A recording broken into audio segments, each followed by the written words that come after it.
Salut Rodolphe, ça va? Ça va Thibaut? Bah écoute, la super ambiance là. Oui, ambiance particulière. Là, on n'est pas à domicile, enfin pas tout à fait. Donc pour la première fois, on enregistre en extérieur. Ouais, c'est une nouvelle. C'est une nouvelle, donc bon, bah écoute, on va voir ce que ça va donner. Hein. Je pense que niveau son, normalement, ça devrait le faire. Ouais, c'est pas le son qui me dérange le plus, c'est plus les gens qui nous C'est regardent. les regards. Les regards dérangeants. D'accord. Bon, à part ça, quoi de neuf? Bah tout va bien. Là, ça fait un petit moment qu'on n'en avait pas enregistré. Il y a eu pas mal de choses. On a fait un stage. Enfin, toi, t'en as fait plusieurs même. Enfin, on en a fait un en commun en tout cas. On a organisé une petite compétition en interne. On a coaché. Toi, t'as un élève qui a fait un combat de MMA. Ouais. Donc voilà, pas mal de choses dont on va parler.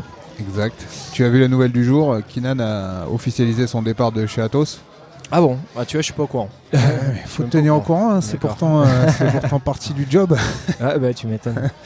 Bon, on va en parler du coup alors. Bah parlons-en tout de suite parce que ça fait pas l'objet d'un sujet, mais disons que d'accord. c'est une nouvelle qui était un peu attendue. Ah bon? Bah, je suis à l'ouest, hein, j'étais pas au courant. Moi. Bah attendue dans le sens où c'est quelque chose qu'on pouvait plus ou moins pressentir. Non, c'est pas ça. Apparemment, c'est plus Galvao qui lui a dit de partir. Je pense qu'il a joué un peu solo et au bout d'un moment, bah, c'est des choses dont on avait déjà rapidement parlé. Le fait que lui-même ait un peu son truc à lui, ne serait-ce que son site. C'est vrai. Je pense que peut-être au bout d'un moment, ça les a gonflés. Puis Galvao, il a pas mal de nouveaux gars qui arrivent très forts, donc il a peut-être moins besoin de se reposer sur Keenan, qui est plus sur la fin, entre guillemets, quoi, parce que l'air de rien, toujours pas champion du monde en noir. Les années passent, ça va vite. Hein. Ah ouais, je crois qu'il a 26, hein, je crois.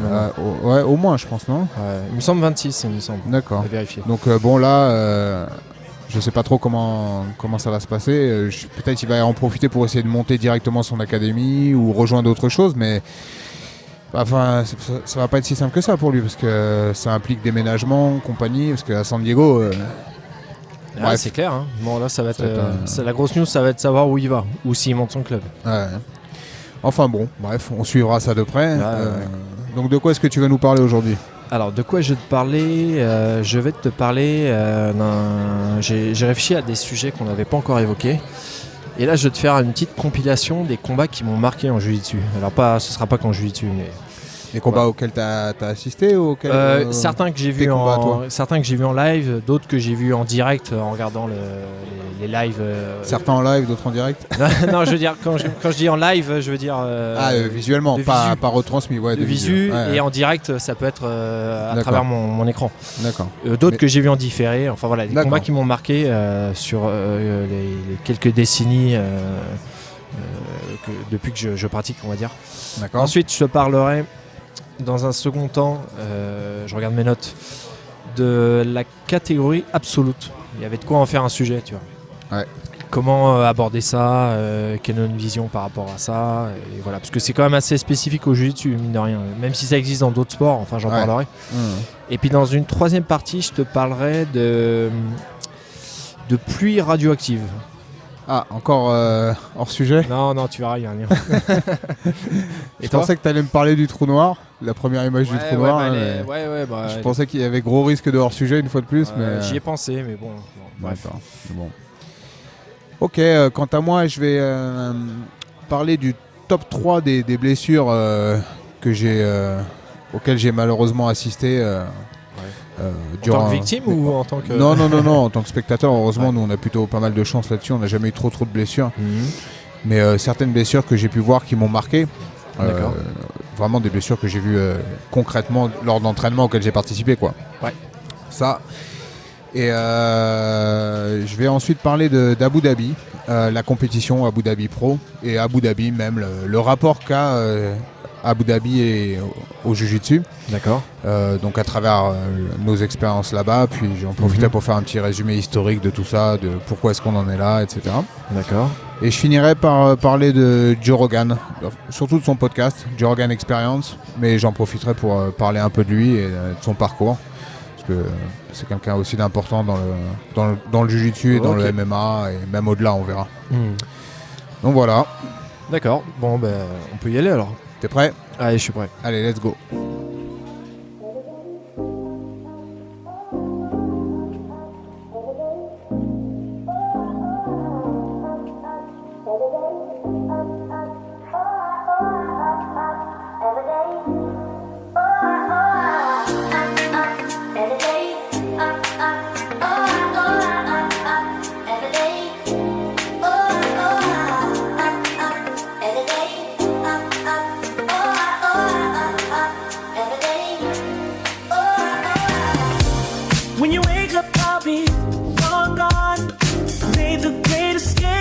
my heart and run. There's no returning, no burning bridges down Phoenix to the golden flame. 'Cause boy, I'm all cried out over you, over you. Boy, I'm all cried out, burning up, burning up, burning all my tears away.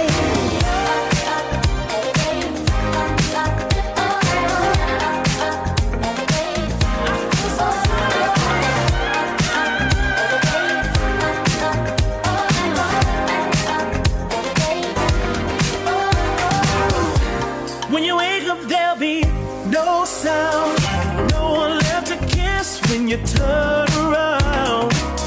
I leave my heart break in the dark cold of your bed with every tear I shed.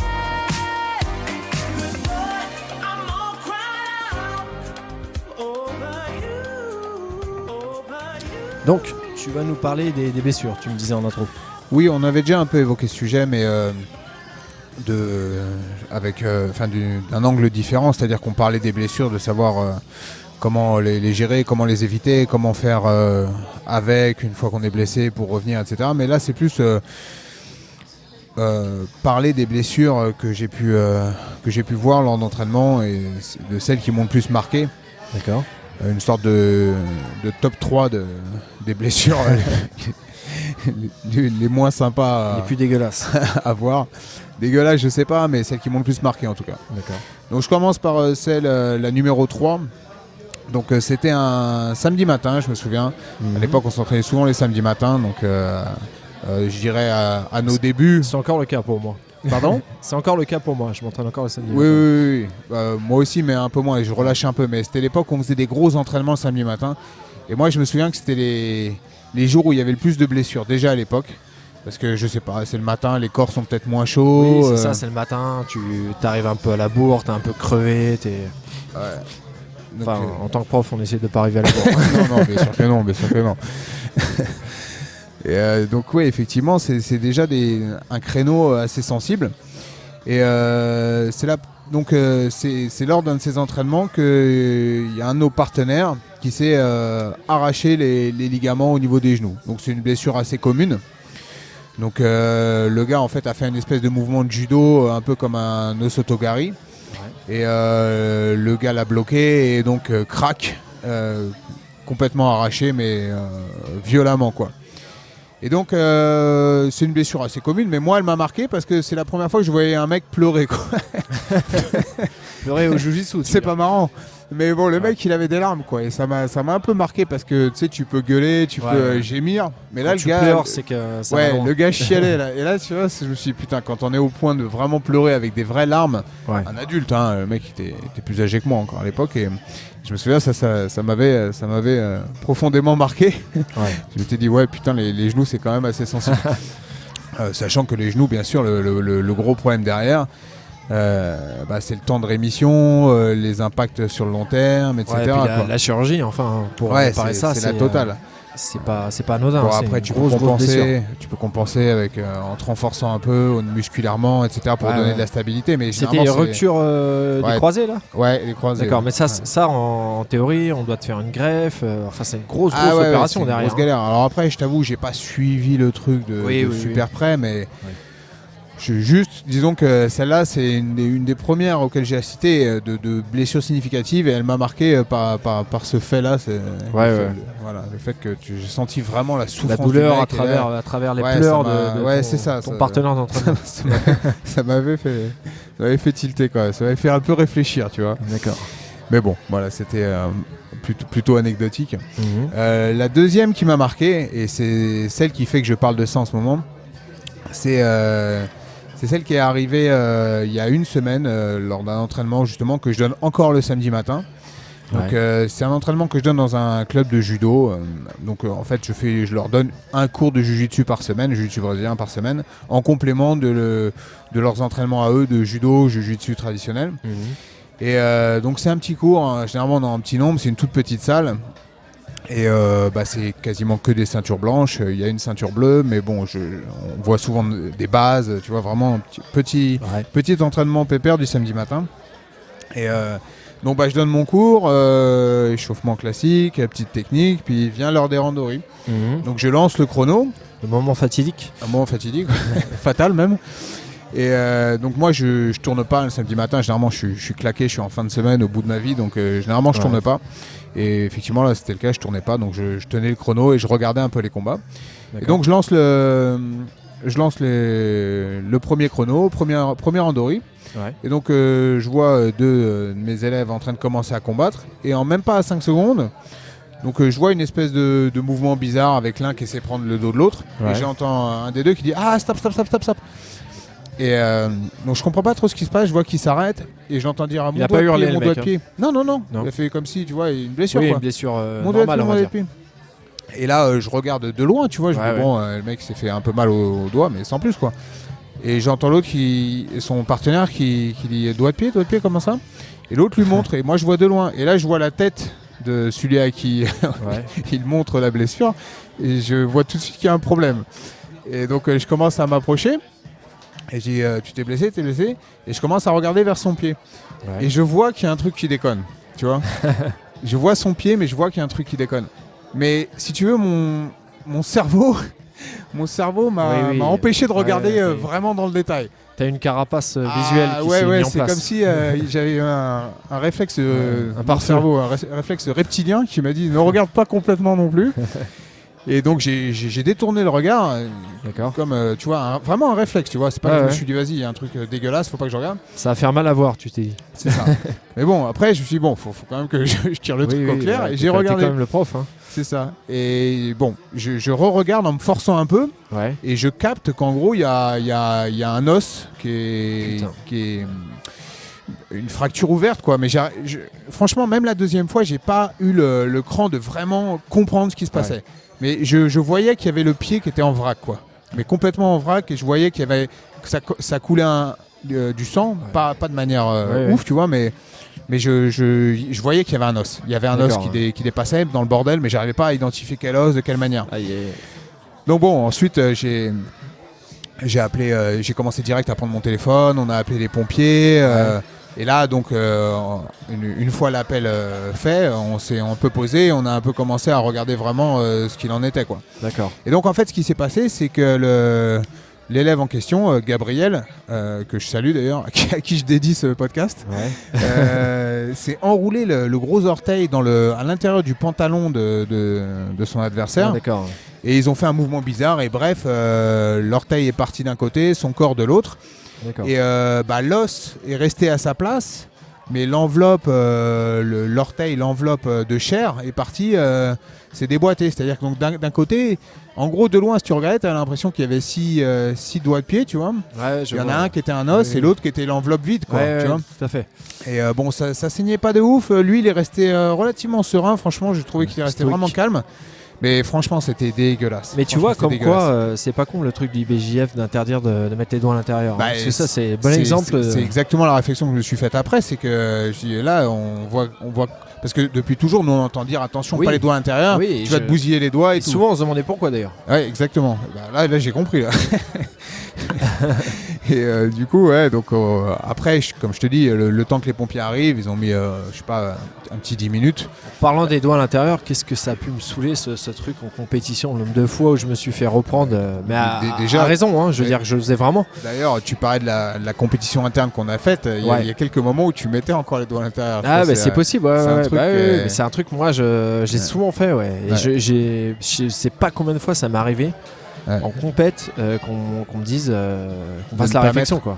Mais il faut faire gaffe parce qu'avec le système d'accrémentation des pénalités, ça va très très vite, effectivement. Tu peux, au bout de 3 pénalités, j'en suis pris plein de pénalités là-dessus, moi. Donc effectivement, c'est quelque chose. T'arrives à pas le faire, toi? Non, ça je le fais pas. D'accord. Je sais pas pourquoi, mais j'ai bien pris l'habitude. D'accord. Mais il faut faire gaffe, effectivement. Par contre, petite parenthèse.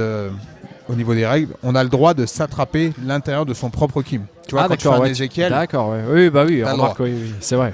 Quand tu t'attrapes en Delariva, tu sais, avec le bras comme ça, là, en mantis, là, t'as le droit de t'attraper l'intérieur de ton pantalon aussi, tu vois. D'accord.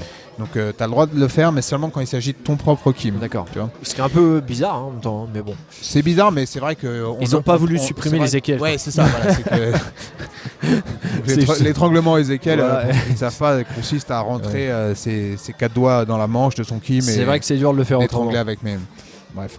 Donc voilà, ça c'était la deuxième blessure. Et la première blessure, celle qui m'a le plus marqué, c'était arrivé donc un soir. T'étais là d'ailleurs? Je sais que t'as suivi le oui, truc, j'étais mais là. J'étais là. Donc, Je en vois fait, toujours que tu as parlé et j'étais là. Ouais. En fait, on était en train de faire les randonnées, fin de cours, et il y a un de nos élèves qu'on voit se mettre un peu sur le côté et qui en gros s'est blessé lors d'un randonnée un peu mouvementé. Alors, il faut savoir qu'il s'est blessé contre un bourrin. Ah oui, contre un gros bourrin qui l'a en fait tassé sur la nuque. Ouais, voilà. Ouais. Donc en gros, l'élève en question avait les jambes en arrière et celui qui était au-dessus a mis tout son poids. Et c'est ça. Alors, il doit y avoir une différence de poids de 20-30 kilos. Ouais, hein. peut-être pas 30, je crois. Je dirais peut-être 20. Peut-être 20 en tout cas. Mais facile 20. Il a senti un truc dans sa nuque. Je sais plus si ça avait craqué ou il a senti un truc qui déconnait. Je crois pas que c'est craqué, mais en tout cas, c'est un mec ancien boxeur pro. Il faisait pas du tout de cinéma. Et quand il avait mal, tu savais qu'il avait vraiment mal, quoi. Ouais. Donc quand il nous a dit qu'il avait très très mal, on a compris que c'était sérieux. Ouais. Et en fait, du coup, il a un peu flippé. Il est parti pendant les randonnées. Il est rentré chez lui. D'ailleurs, ce qui était une connerie, hein, apparemment, on aurait. Après coup, on a capté que c'est quelque chose qu'on n'aurait pas dû. Alors, laisser tu faire. vois, par contre, c'est toi qui l'as vu au téléphone, mais ça, je me rappelle plus. Ça, il était rentré chez lui, du coup. Ouais, il était rentré chez lui en voiture. Et en fait, c'est une fois chez lui que là, il a capté qu'il y avait vraiment un problème parce que.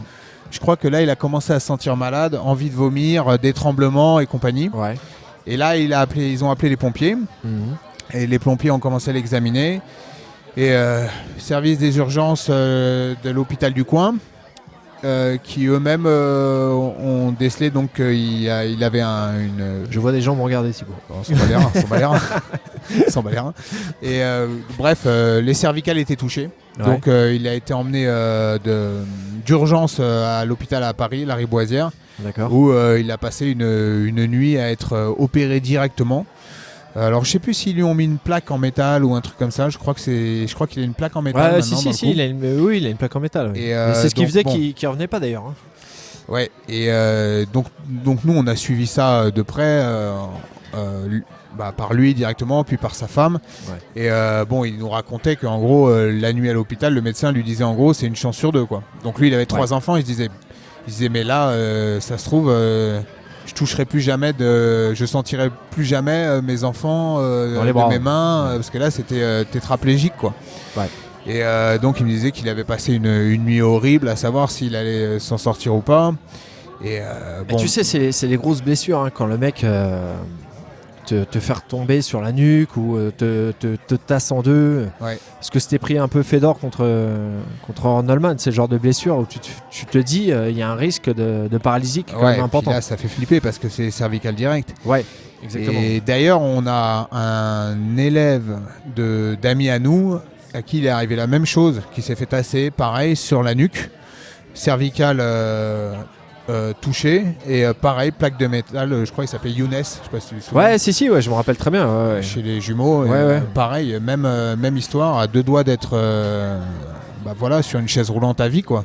Donc voilà, ça m'avait marqué dans le sens où il n'y avait rien eu d'impressionnant, mais je me souviens que je lui avais bien parlé, j'avais parlé à sa femme, il avait 3 enfants, il est passé à 2 doigts d'être sur une chaise à vie. C'est des trucs qui font quand même malheureusement assez flipper, quoi. Alors, à noter que cet élève en question, on venait de le faire passer ceinture bleue. Ouais. Il venait de faire une compète où il avait fait premier. Il était bon. Hein. Ouais. Il était bon. Creil, la compète, je me souviens. Ouais, Creil. Et puis il était motivé. Il venait souvent. Il était léger. Hein, il faisait 60 kilos. Ouais. Il n'est plus jamais revenu. Et le mec qui l'a blessé était également motivé. C'était quelqu'un qui était quand même, qui venait très régulièrement en cours. Et lui non plus n'est jamais revenu du fait du sentiment de culpabilité. Et après, je pense que vis-à-vis des autres élèves, il se sentait mal aussi. Ouais. Parce qu'il avait déjà cette réputation de bourrin. Et on lui avait dit, je sais pas combien de fois. Ouais. Et là, en l'occurrence, il venait de blesser très sérieusement quelqu'un. Donc voilà. Et d'ailleurs, la deuxième personne à laquelle je pense, c'est pareil. C'est fait ça avec quelqu'un dont on connaissait également la réputation de bourrin. Ouais. Donc comme quoi, quand il y en a qui ont cette réputation, vaut mieux faire gaffe, quoi. Ouais, c'est ça.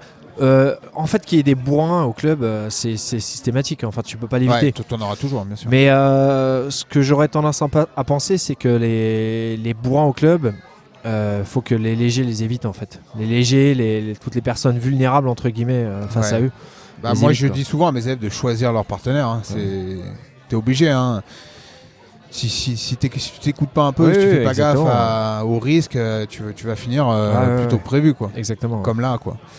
Enfin, voilà, c'était les trois blessures. Top 3. Le top 3 des blessures qui m'ont le plus marqué. Après, le jiu-jitsu, honnêtement, en 20 ans, j'ai pas vu grand-chose, même en compétition. Ça reste un art martial où tu te blesses pas des masses. Non, et c'est aussi une des grosses qualités de ce truc-là, c'est que j'ai parlé à pas mal de judokas de blessures. Ils m'ont dit qu'ils ont vu des trucs de dingue, des histoires de hanches déboîtées. Tu t'es blessé en compète, toi ? En compète, non, je me suis fait mal plusieurs fois, mais des vraies blessures, vraies qui m'ont arrêté longtemps, non. Non, pas plus que ça, non. Moi, pareil, j'ai saigné, je me rappelle, en combat. Donc, on a dû arrêter le combat pour me soigner parce que je saignais bien. Ouais. Maxime, lui, par contre, il a perdu une dent en combat. Il a perdu une dent, puis je sais que... Il a recraché la dent un peu à la Mike Tyson. Ouais. Je me demande s'il n'a pas aussi son bras, parce que Maxime, il n'arrive plus trop à tendre le bras. Ouais, et Maxime, il s'est blessé 2-3 fois en compète. Mais rien de très très sérieux non plus. Ouais. Pas une blessure qui nécessite d'aller à l'hosto, quoi. Non, après, il n'y a pas de mystère. Hein. Plus tu combats, sur des combats où il y a des...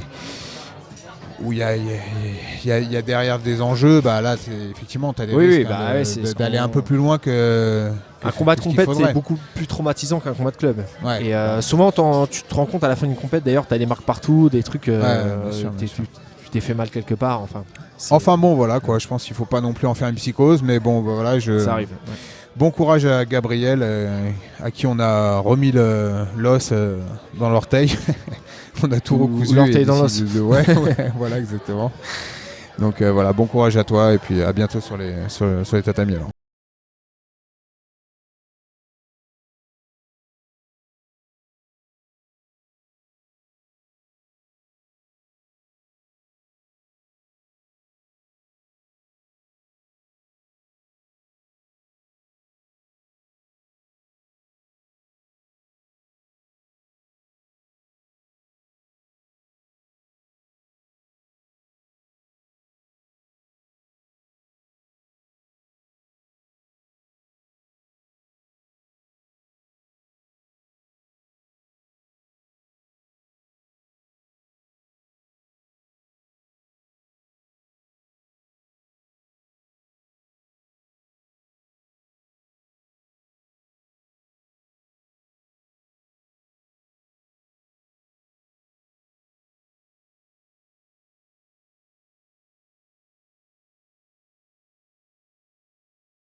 De combats qui t'ont marqué en live et en direct. Oui. Oui. Alors comment m'est venue cette réflexion déjà ? En fait, je repensais à un combat qui a eu lieu récemment entre Leandrolo et Wardzinski au Panams 2018. Ah oui, ça aussi c'était un combat marquant. Ouais, un combat qui a fait parler d'ailleurs. Oui. Parce que certains y voient la fin d'une ère. Ouais. C'est une possibilité, après, mais c'est possible. Mais... Et du coup, je repensais aux combats qui m'ont marqué ou même des fois choqué carrément, je pourrais peut-être dire. Même si celui-ci n'en fait pas partie. Voilà. Après, j'avais déjà évoqué ce sujet dans un autre podcast, mais c'est vrai qu'en jiu-jitsu, les upsets, on va dire les coups de théâtre dans les combats, c'est quand même plutôt rare. Beaucoup plus qu'en MMA et même qu'en nogi, je pense. Mais enfin, il y en a quand même où il y a des combats, même sans que ça soit un upset, qui sont marquants à plusieurs titres. Je vais en parler. Et d'ailleurs, j'ai fait un historique où je vais essayer de faire une chronologie des combats qui m'ont marqué en remontant au premier en 1998. Un des premiers combats de Jiu-Jitsu qui m'a marqué. Alors je ne l'ai pas vu en live, je ne l'ai pas vu en direct devant mon écran, je l'ai vu en différé, où j'ai dû avoir les résultats très rapidement parce qu'on suivait déjà sur internet à cette époque. Mais c'est Royler Gracie contre Mario Sperry. Ouais. Donc c'est en demi-finale d'Absolute World, donc 98. Et en l'occurrence, on avait Royler qui s'était inscrit en Absolute. Alors il le faisait de temps en temps déjà à cette époque, mais là il a eu un sacré morceau face à lui, dans le sens où il avait Mario Sperry. Et Mario Sperry à cette époque, il était déjà réputé. Je me rappelle qu'il n'avait jamais tapé en compète. Ouais, c'était un des gros tueurs de l'équipe de Carlson à l'époque. Voilà, c'était le. Et puis il y avait la grosse rivalité Carlson contre le reste des Gracie, quoi. Ouais, contre le reste des Contre Gracie. la branche Elio Rorion. Exactement. Et d'ailleurs, il y aura plusieurs épisodes à ça. Bon, il y avait déjà tous les combats entre Walid et les Gracie qui avaient dont on lieu. avait déjà parlé, le Ouais, Walid Royce. Il y a les Walid Ryan. Ouais. Et Walid Renzo, Ryan, oui, pardon. Renzo, non? Ils ont combattu, il me semble. Walid contre Renzo, oui. Mais Ryan aussi. Dans Ryan, mais c'était des combats. Oui, c'était pas des combats sur tapis. Voilà. C'est des combats dans les tribunes. Donc, dans ce combat, on a Mario Sperry qui met une sacrée pression à Royler et qui, au bout d'un moment, arrive à lui passer la garde. Et Royler, pour éviter de se prendre les points, donne le dos. Et là, Mario Sperry fait la spéciale de Carlson à l'époque, qui était le clock choke. Quand même respect à Royler, parce qu'il y avait une grosse différence de poids. Il a fini troisième, même, du coup, là, sur le... Parce que Royler, c'était un moins de 67, enfin moins de 70 avec Kim, l'équivalent de featherweight nos jours, quoi. Et Mario Sperry, c'était pesado, je pense. Ouais, pesado, à mon avis. 92. Du coup, 98, quelques mois plus tard, sur la plage de Copacabana. Oui, c'est sur la plage, c'est assez marrant, mais... compétition qui s'appelle Rio Oscar des Jiu-Jitsu, 7000 spectateurs, une compétition des super fights et notamment le combat entre Royce Gracie et Walid Ismail. Donc on l'a dit, il y avait déjà une grosse rivalité entre Walid Ismail, encore une fois un élève de Carlson. Et il faut savoir que c'était, selon Royce, Dixit Royce Gracie, c'était une préparation pour affronter Mark Kerr. Donc c'est l'époque où les gens se préparaient en faisant des compétitions de Jiu-Jitsu pour faire des combats de MMA. Bon, c'est notre époque. Et du coup, Mark Kerr, qui était le grand champion de MMA à cette époque, le mec, on le voyait mal perdre. Et puis Royce qui faisait ce petit combat de préparation. Il imaginait sûrement que ça allait être un petit combat, mais il s'avère que ça a été un gros combat pour lui. Et un combat qui se déroule, je crois qu'on a déjà parlé d'ailleurs, mais qui se déroule assez rapidement. Je crois que je l'avais conseillé en vidéo même. Mais par contre, c'est étonnant que tu dis que c'était à Copacabana, ça devait être le gymnase de Copacabana parce que c'était pas en plein air. La vidéo, d'accord, ok, excuse-moi, mais j'ai lu ça parce que j'ai revérifié. À vérifier, j'ai mais lu deux fois que c'était mémoire, sur la plage, tu vois. Et ça doit être un mais t'as gymnase raison, c'est peut-être fermé, alors je me rappelle pas. Ça doit être un gymnase en bordure. Tu vois, je m'étais dit que peut-être ils avaient installé des tribunes. Franchement, il faudra revoir la vidéo, mais je suis quasi sûr que c'est à l'intérieur. Peut-être. Ok, à vérifier, ouais. À vérifier. En tout cas, c'était à Copacabana, ça c'est quasi sûr. Ou en tout cas, pas long. Ouais. 2003, donc je fais un petit bond là dans le temps. Bon, j'ai relevé quelques combats. Et là, je vais te parler d'un combat de Nogi. Donc, j'ai un peu débordé. Je parlais de certains combats de grappling parce qu'ils m'ont marqué également. Je parlerai pas de combat de MMA parce que sinon, on va pas. C'est un sujet qui va durer des heures. Pour remettre dans le contexte ces deux combats dont tu as parlé précédemment, je pense qu'ils étaient marquants parce que c'était l'époque où les Gracie étaient réputés presque, étaient très dominants en jiu-jitsu, que ce soit sportif ou Vale Tudo à l'époque, free fight quoi. Ouais. Mais on n'était pas habitué à les voir perdre, même en jiu-jitsu sportif. Donc c'est pour ça qu'ils étaient choquants parce que de nos jours, des Gracie, enfin de la lignée de la famille qui perdent. C'est malheureusement ou pas, mais c'est devenu une habitude, quoi. Oui, et puis à une fréquence assez rapprochée, les deux qui se prennent la même technique. Royce Gracie, en l'occurrence, il se fait endormir parce que l'arbitre n'avait pas le droit d'arrêter le combat selon la règle. Enfin bref, voilà, c'était choquant, ça m'a choqué, et pour tous les gens qu'on suit à cette époque, ça les a choqués également. 2003, là j'ai fait un bond, j'ai sûrement zappé des combats, donc si t'en as toi qui te viennent en tête, n'hésite pas à en parler. Là 2003, ADCC, Marcelo Garcia contre Vitor Shaolin Ribeiro. Combat qui m'a marqué, je pense que toi aussi, un combat qui doit durer à peu près 30 secondes.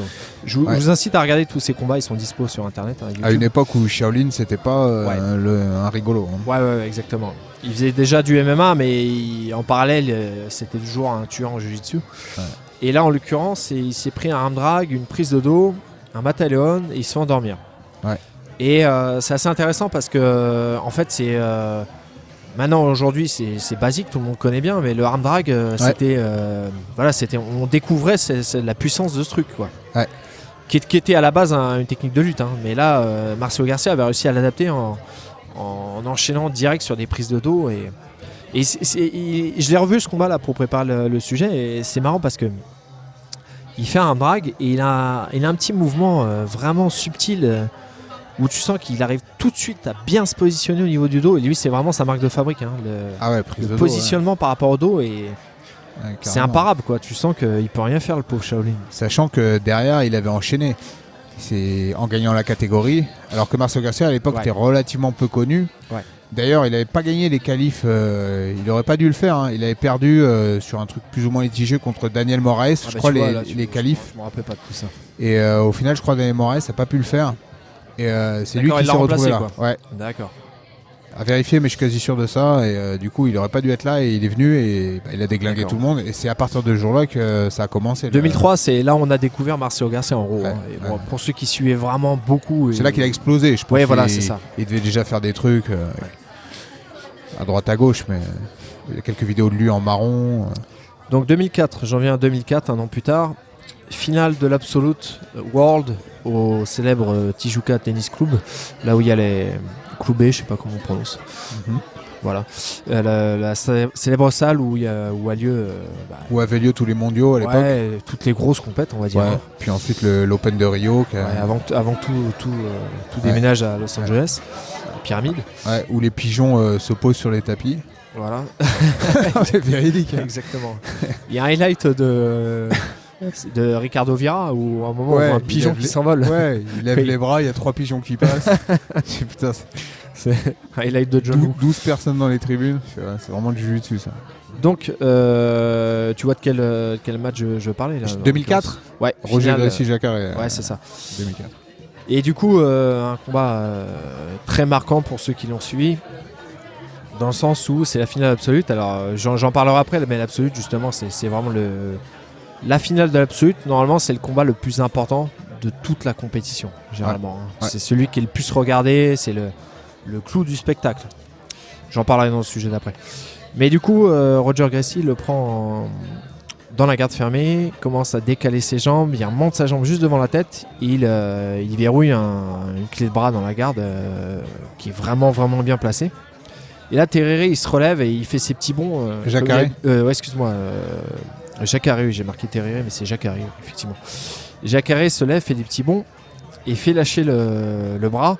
Et ce qui est marrant, c'est que j'ai regardé encore le combat pour préparer. Là, il fait quelque chose qui aujourd'hui serait pénalisé beaucoup plus, dans le sens où... Il fait que fuir ensuite. Il fuit, mais il fuit alors que l'autre lui tient les jambes. Alors aujourd'hui, quand te tient les jambes et tu fuis, mais vraiment volontairement, tu prends 2 points. Puis là, avec le jeu des pénalités, en 30 secondes, là, il s'en prenait 3 et c'était mort pour lui. Là. Et c'est bien qu'ils aient changé les règles parce que c'est clairement injuste que Roger Gracie ait perdu ce combat, je pense. Parce que en plus il le fait tomber, hein, c'est ça le pire. Il le fait tomber, mais Jacare aurait peut-être pas combattu de la même manière avec des règles différentes. Ouais, probablement, mais du coup je vois pas comment il aurait pu continuer avec un bras comme ça. D'ailleurs il se met plus ou moins le bras dans la ceinture, hein, je crois. Il fait un anti-jeu. Il a plus de bras. Hein. Non, il a plus de bras, et je sais plus qui était parti au Brésil cette année. Il l'avait croisé, il m'a dit que genre une semaine après, qu'il avait le bras encore en Déglingué. écharpe quoi. tu vois. Ouais, bah normal. Donc de se prendre un je pense juji pas qu'il y ait une comme ça fracture, de- mais il y a eu un truc très sérieux à mon avis, une bonne élongation. Ouais. Voilà, donc c'est un combat qui a marqué tous les gens qui ont suivi parce que voilà. J'en avais parlé aussi rapidement de ce combat-là. Ouais. Et Et la revanche l'année d'après, auquel Maxime a participé. il est parce que marquant lui aussi était là. parce qu'il y a une bonne phase en 50-50 aussi dans ce combat. Oui, c'est vrai. On avait parlé rapidement. Oui, t'avais dit que. Effectivement. Et la revanche dont je parlais à l'instant, qui a eu lieu l'année d'après, que Roger Gracie a gagné cette fois-ci, et auquel Maxime a participé, où il y avait vraiment une ambiance apparemment de malade. C'est Roger Gracie qui a gagné ça Il me semblait que Jacare avait gagné un avantage sur une espèce il avait tenté un Kataguruma, il avait attrapé les jambes, il avait eu un pauvre avantage sur un truc qui n'était pas... Les historiens du Jiu-Jitsu Non, à vérifier. vérifieront. Mais il me semble bien que... C'est possible ce que tu dis. Il me semblait qu'il avait gagné, mais bon, je suis pas sûr. Hein. À vérifier. Je refais encore un bond de 4 ans. Et j'en viens à Kron Gracie versus Sergio Moraes. Ah oui. À Los Angeles, World Black Belt. Effectivement. Premier combat de Kron Gracie en ceinture noire, sachant qu'avant, nous on l'avait vu en 2006, on va dire de 2005 à 2008, je pense pas qu'il ait perdu un seul combat. Et non seulement il n'a pas perdu un combat, mais je pense pas qu'il ait un combat qu'il ait gagné sans soumettre l'adversaire. Ouais, je me souviens qu'en arrivant sur ce tournoi, il sortait je crois, du 50 soumissions d'affilée. 50 soumissions d'affilée, il gagnait absolument tout, il était phénoménal. Ouais. Et on le voyait gagner déjà. Hein. On pensait vraiment qu'il allait gagner la KT. Ouais. Enfin, moi, j'avais aucun doute personnellement, même si on ne connaissait pas les adversaires. Et c'est justement ça qui est trompeur, c'est que Sergio Moraes, peu de gens le connaissaient à cette époque. Ouais. Et il nous a montré qui il était. Et d'ailleurs, il a gagné, il l'a battu au premier tour. Donc, il l'a bien dominé. Même, hein. Ouais. Il finit par le faire taper. Hein. Ouais, et c'est beaucoup de lutte, hein, ce qui fait. J'ai revu le combat, beaucoup de judo, enfin surtout de la lutte. Il n'y a pas des masses de phase au sol. À la fin, il lui passe la garde, mais on sent que Kron est cramé parce qu'il a essayé de lutter contre lui. On sent plus puissant, Moraes quand même. Ouais. Et puis à la fin, effectivement, il lui met un Ezekiel. Et un Ezekiel avec le bras. Et c'est pareil, ça c'est un truc qu'on voyait pas trop à l'époque. Hein. Ouais, enfin, quand tu dis un Ezekiel, c'est une sorte de arme triangle avec Kim, quoi. Dans avec le dos. Kim, exactement. En s'attrapant avec un grip en Ezekiel enfin dans le de dos, de côté plutôt. Parce qu'il a le bras en fait. Je vois. Mais c'est vrai que ça c'est pareil, c'est une technique qu'on a un peu découvert à ce moment-là. On connaissait l'Ezekiel, mais fait de cette manière-là, c'était assez subtil. Et tu peux le faire à partir de la demi-garde. Et on a commencé à beaucoup le faire. C'est souvent comme ça, hein. Tu vois des techniques qui apparaissent. Ça se voit moins d'ailleurs. Ouais, ça se voit moins. C'est comme je me rappelle à cette époque, on était parti à Rio aussi la même année, et on voyait beaucoup les mecs d'Alliance faire des monoplatas. Notamment Michael Langui qui avait mis un monoplata en finale ou en demi contre un mec que tu avais combattu d'ailleurs. Oui.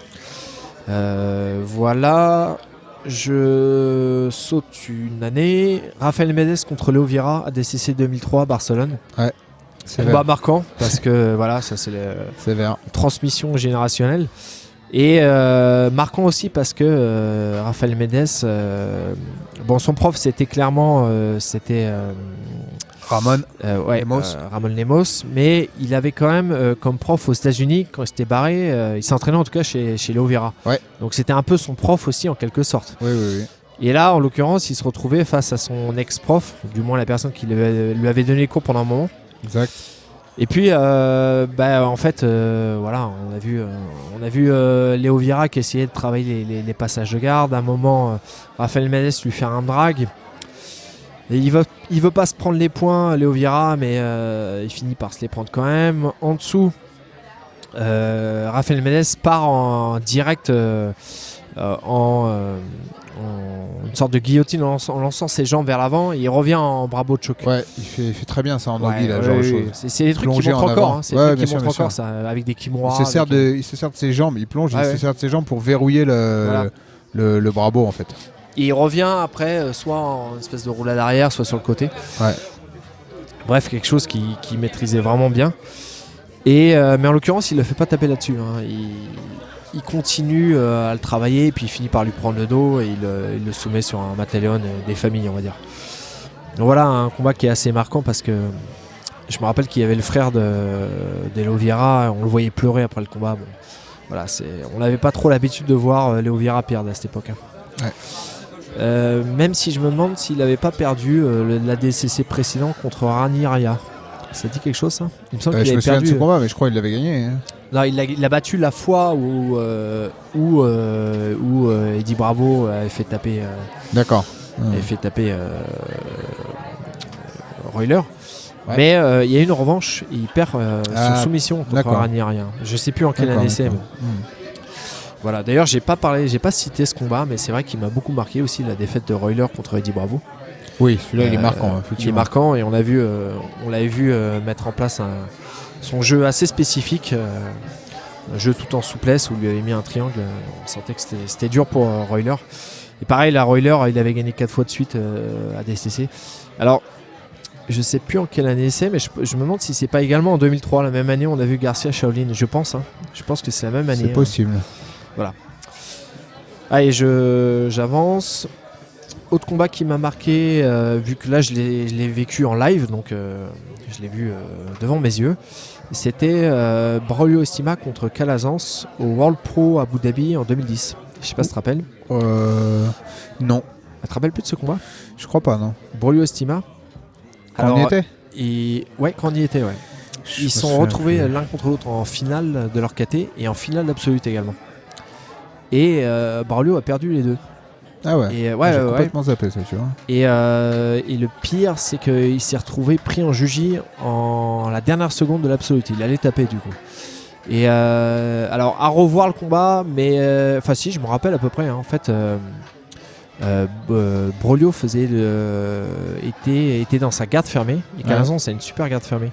Et il n'arrêtait pas de le gêner avec ça. Il attaquait les bras en permanence.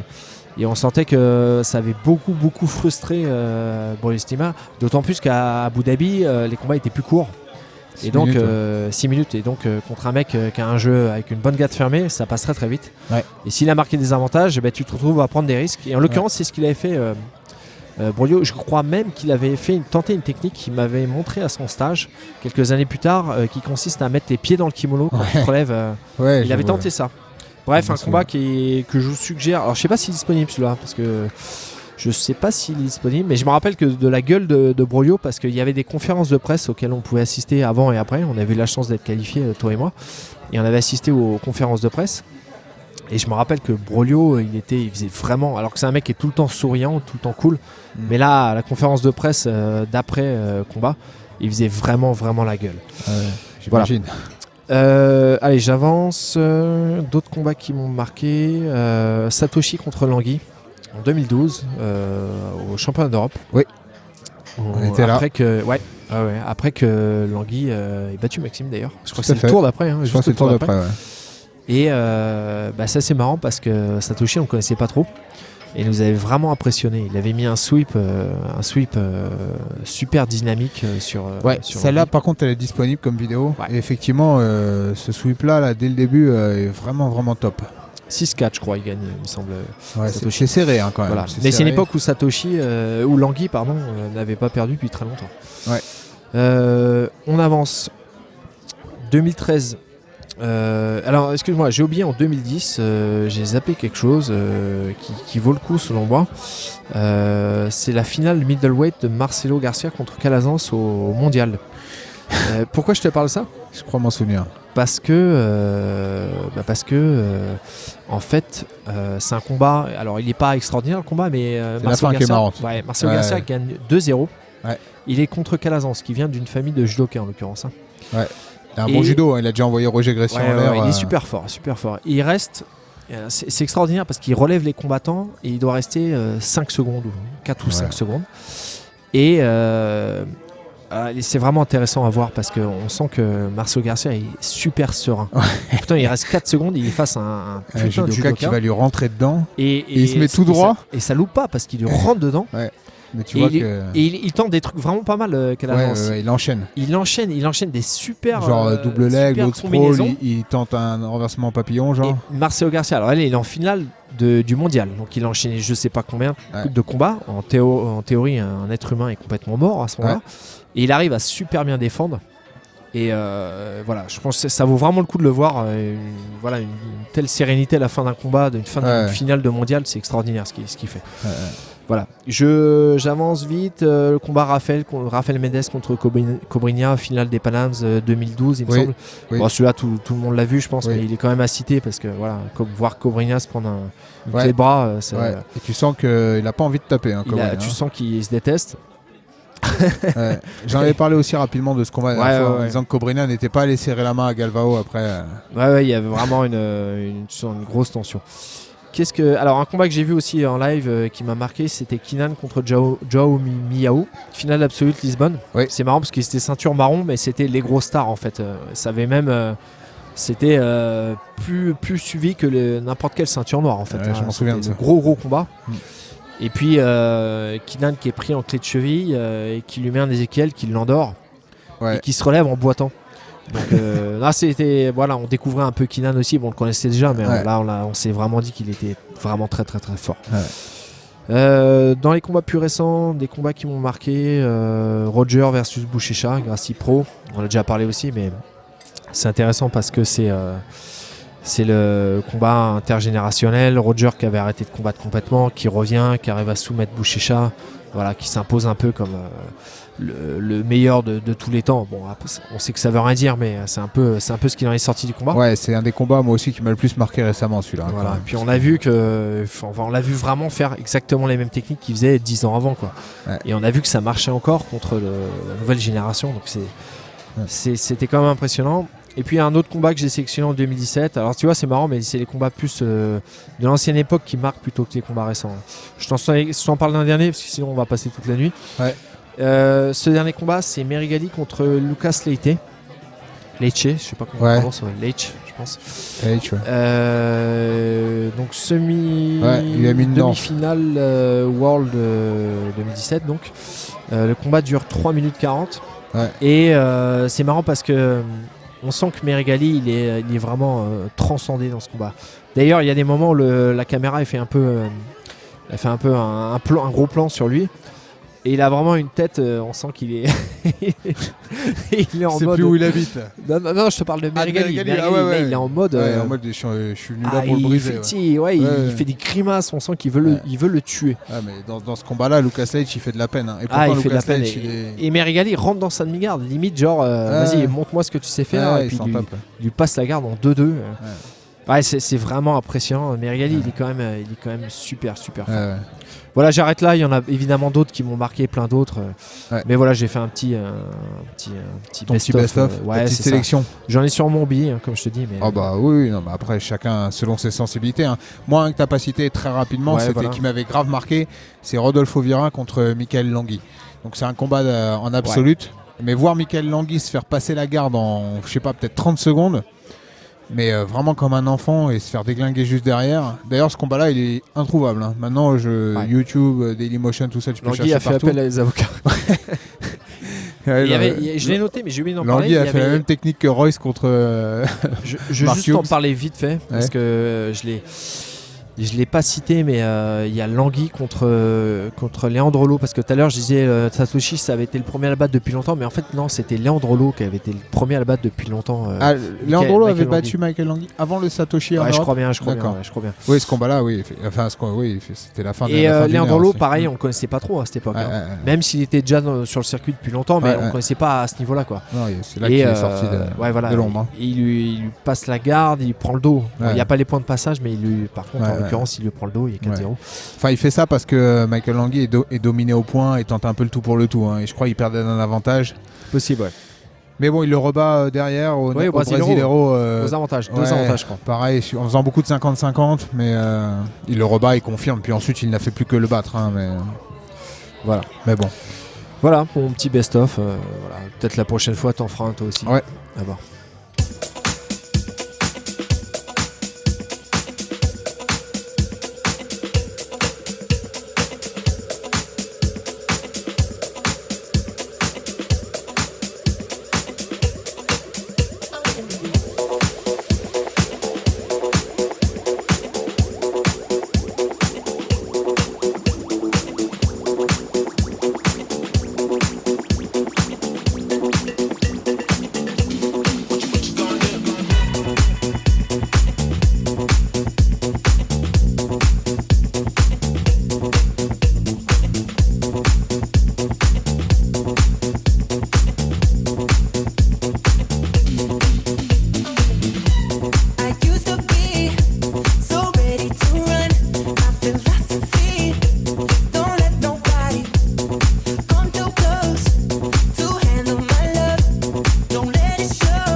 Donc je vais parler un peu d'Abu Dhabi, puisque c'est dans une semaine, les World Pro. Donc, Ah déjà.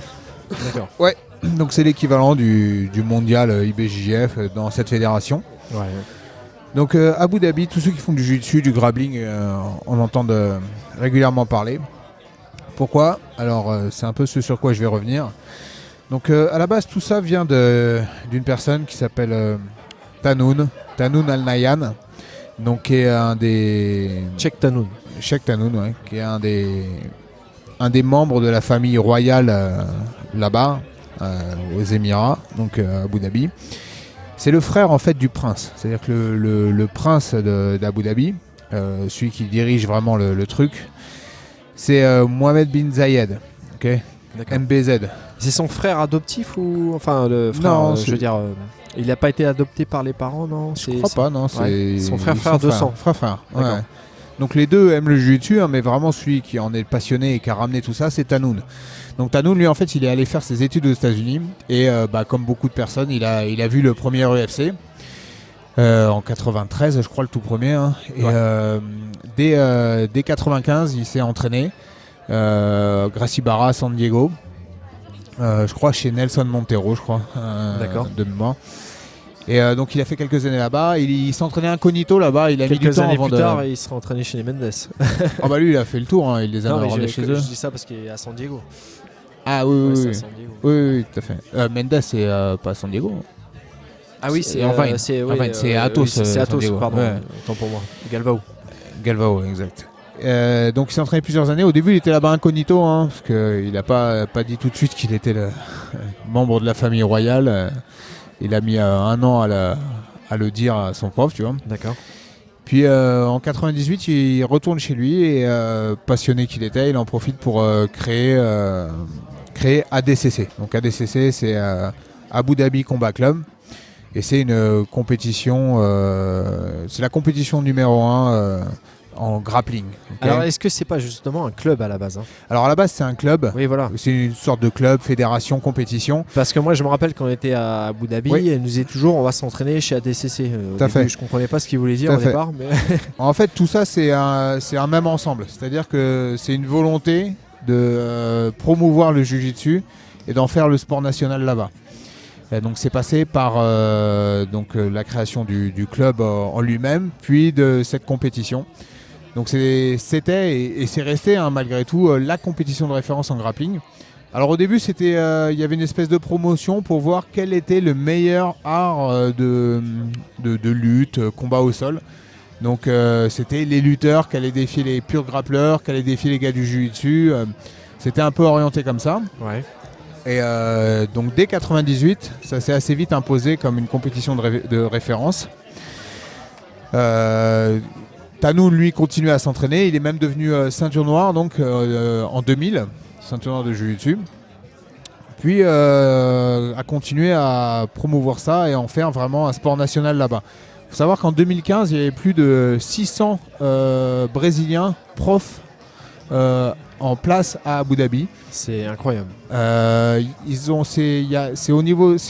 dans le programme scolaire de plus de 100 écoles là-bas. Donc ils en ont vraiment fait quelque chose de national. Et à la base, c'est marrant entre guillemets parce que ça part quand même, pas d'un délire, mais de la passion d'un mec ou de deux, puisque Mohamed aussi apprécie beaucoup le sport, mais surtout du Cheikh Tahnoun. Donc toi et moi on y allait, hein. Toi et moi on y allait au même moment. Maxime aussi y allait, mais l'année d'après, je crois, machin. Ouais. Donc c'est juste l'occasion de revenir un petit peu là-dessus et de dire un peu ce qu'on en a pensé. Donc moi j'avais gagné les qualificatifs à Londres, l'équivalent de ce qu'était le Grand Slam de l'époque. Hein. C'était la grosse compétition à Londres avec tout le monde. Avec moins de monde. De quoi ? Avec moins de monde. Ouais, il y avait moins de monde à l'époque sur le circuit, effectivement.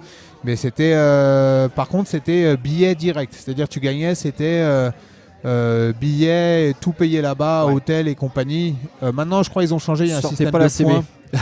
Non, mais c'est surtout que maintenant, il y a un système de points. C'est-à-dire, je crois que tu gagnes à Abu Dhabi le Grand Slam, tu pars pas direct. Oui. Il y a un système de, ils ont de la points, technique, ils ont essayé d'en faire un circuit. plus tu raques et plus tu as de chance de partir. Exact. Donc j'avais gagné celui de Londres, toi peu après tu avais gagné celui en Belgique, je crois. Bah, en fait on avait fermé la KT, moi et Maxime. En Belgique, d'accord. Et Maxime lui pouvait pas partir en l'occurrence, donc j'étais allé. Et donc on s'est retrouvés là-bas. Donc moi je me souviens, ayant gagné à Londres, mon avion partait de là-bas. J'ai dû donc me taper un Paris-Londres et j'ai dormi dans l'aéroport. C'était assez relou ça. Parce que j'avais mon avion qui partait à 6h. Par contre, t'avais une petite chambre, enfin un petit truc. Ouais, finalement, je voulais dormir dans l'aéroport, mais en fait, c'est pas aussi faisable que ce que je pensais. C'est-à-dire qu'il n'y a pas de banc, il n'y a rien pour dormir. Oui. Tu dors par terre. Hein. Même.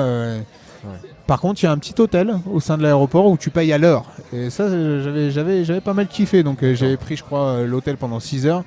C'est vraiment une chambre minimaliste, mais c'était assez nickel, assez propre. Il y avait une petite lumière d'ambiance, je me souviens. J'étais bien content de trouver là-dessus parce que je m'étais aperçu que mon plan de dormir dans l'aéroport en attendant mon avion à 6h, là, c'était foireux. Et du coup, par contre, on passait par la compagnie aérienne Etihad, qui est une des meilleures au monde. Ça, j'ai particulièrement kiffé l'avion. Donc, je sais plus comment c'était passé. Toi, tu m'avais rejoint là-bas. J'étais parti quand peut-être un jour plus tard. Et j'étais parti, il me semble que c'était un vol direct moi par contre. Hein. C'était ? Moi il me semble que c'était un vol direct. Hein. D'accord. Ouais, je crois bien. Mais toi t'avais dû négocier en disant j'ai gagné en Belgique, est-ce que partant de Paris, je sais pas. Oui, non, moi j'ai vu un vol direct de Paris moi. D'accord, ça c'est cool. Et donc là-bas ce qui est pas mal, en tout cas à l'époque, je sais pas si c'est comme ça, mais à l'époque t'es pris en charge de A à Z. C'est-à-dire que nous, dès l'arrivée à l'aéroport, il y avait quelqu'un avec une pancarte, ton nom. Ah oui. Donc que des Brésiliens, hein. On a eu affaire qu'à des Brésiliens. Ils nous ont embarqués en voiture, ils nous ont amenés dans une espèce de grand hôtel. Alors c'est un hôtel un peu particulier. Ça s'appelle comment, tu te souviens, Army Officer Club, un truc comme ça. Donc c'est une espèce d'hôtel ambiance militaire. T'as des fusils au mur, t'as des portraits d'hommes armés. Ouais, t'as un stand de tir, t'as une piscine olympique en dessous. Ouais. T'as un ciné, c'est un camp, c'est énorme. Gigantesque. C'est gigantesque, énorme, très luxueux, mais c'est assez bizarre, comme un petit peu tout ce qu'il y a là-bas. Hein, parce que moi, c'est un peu l'impression que j'en ai gardé, c'est que c'est quand même une ambiance assez particulière à Abu Dhabi. Ouais, c'est particulier.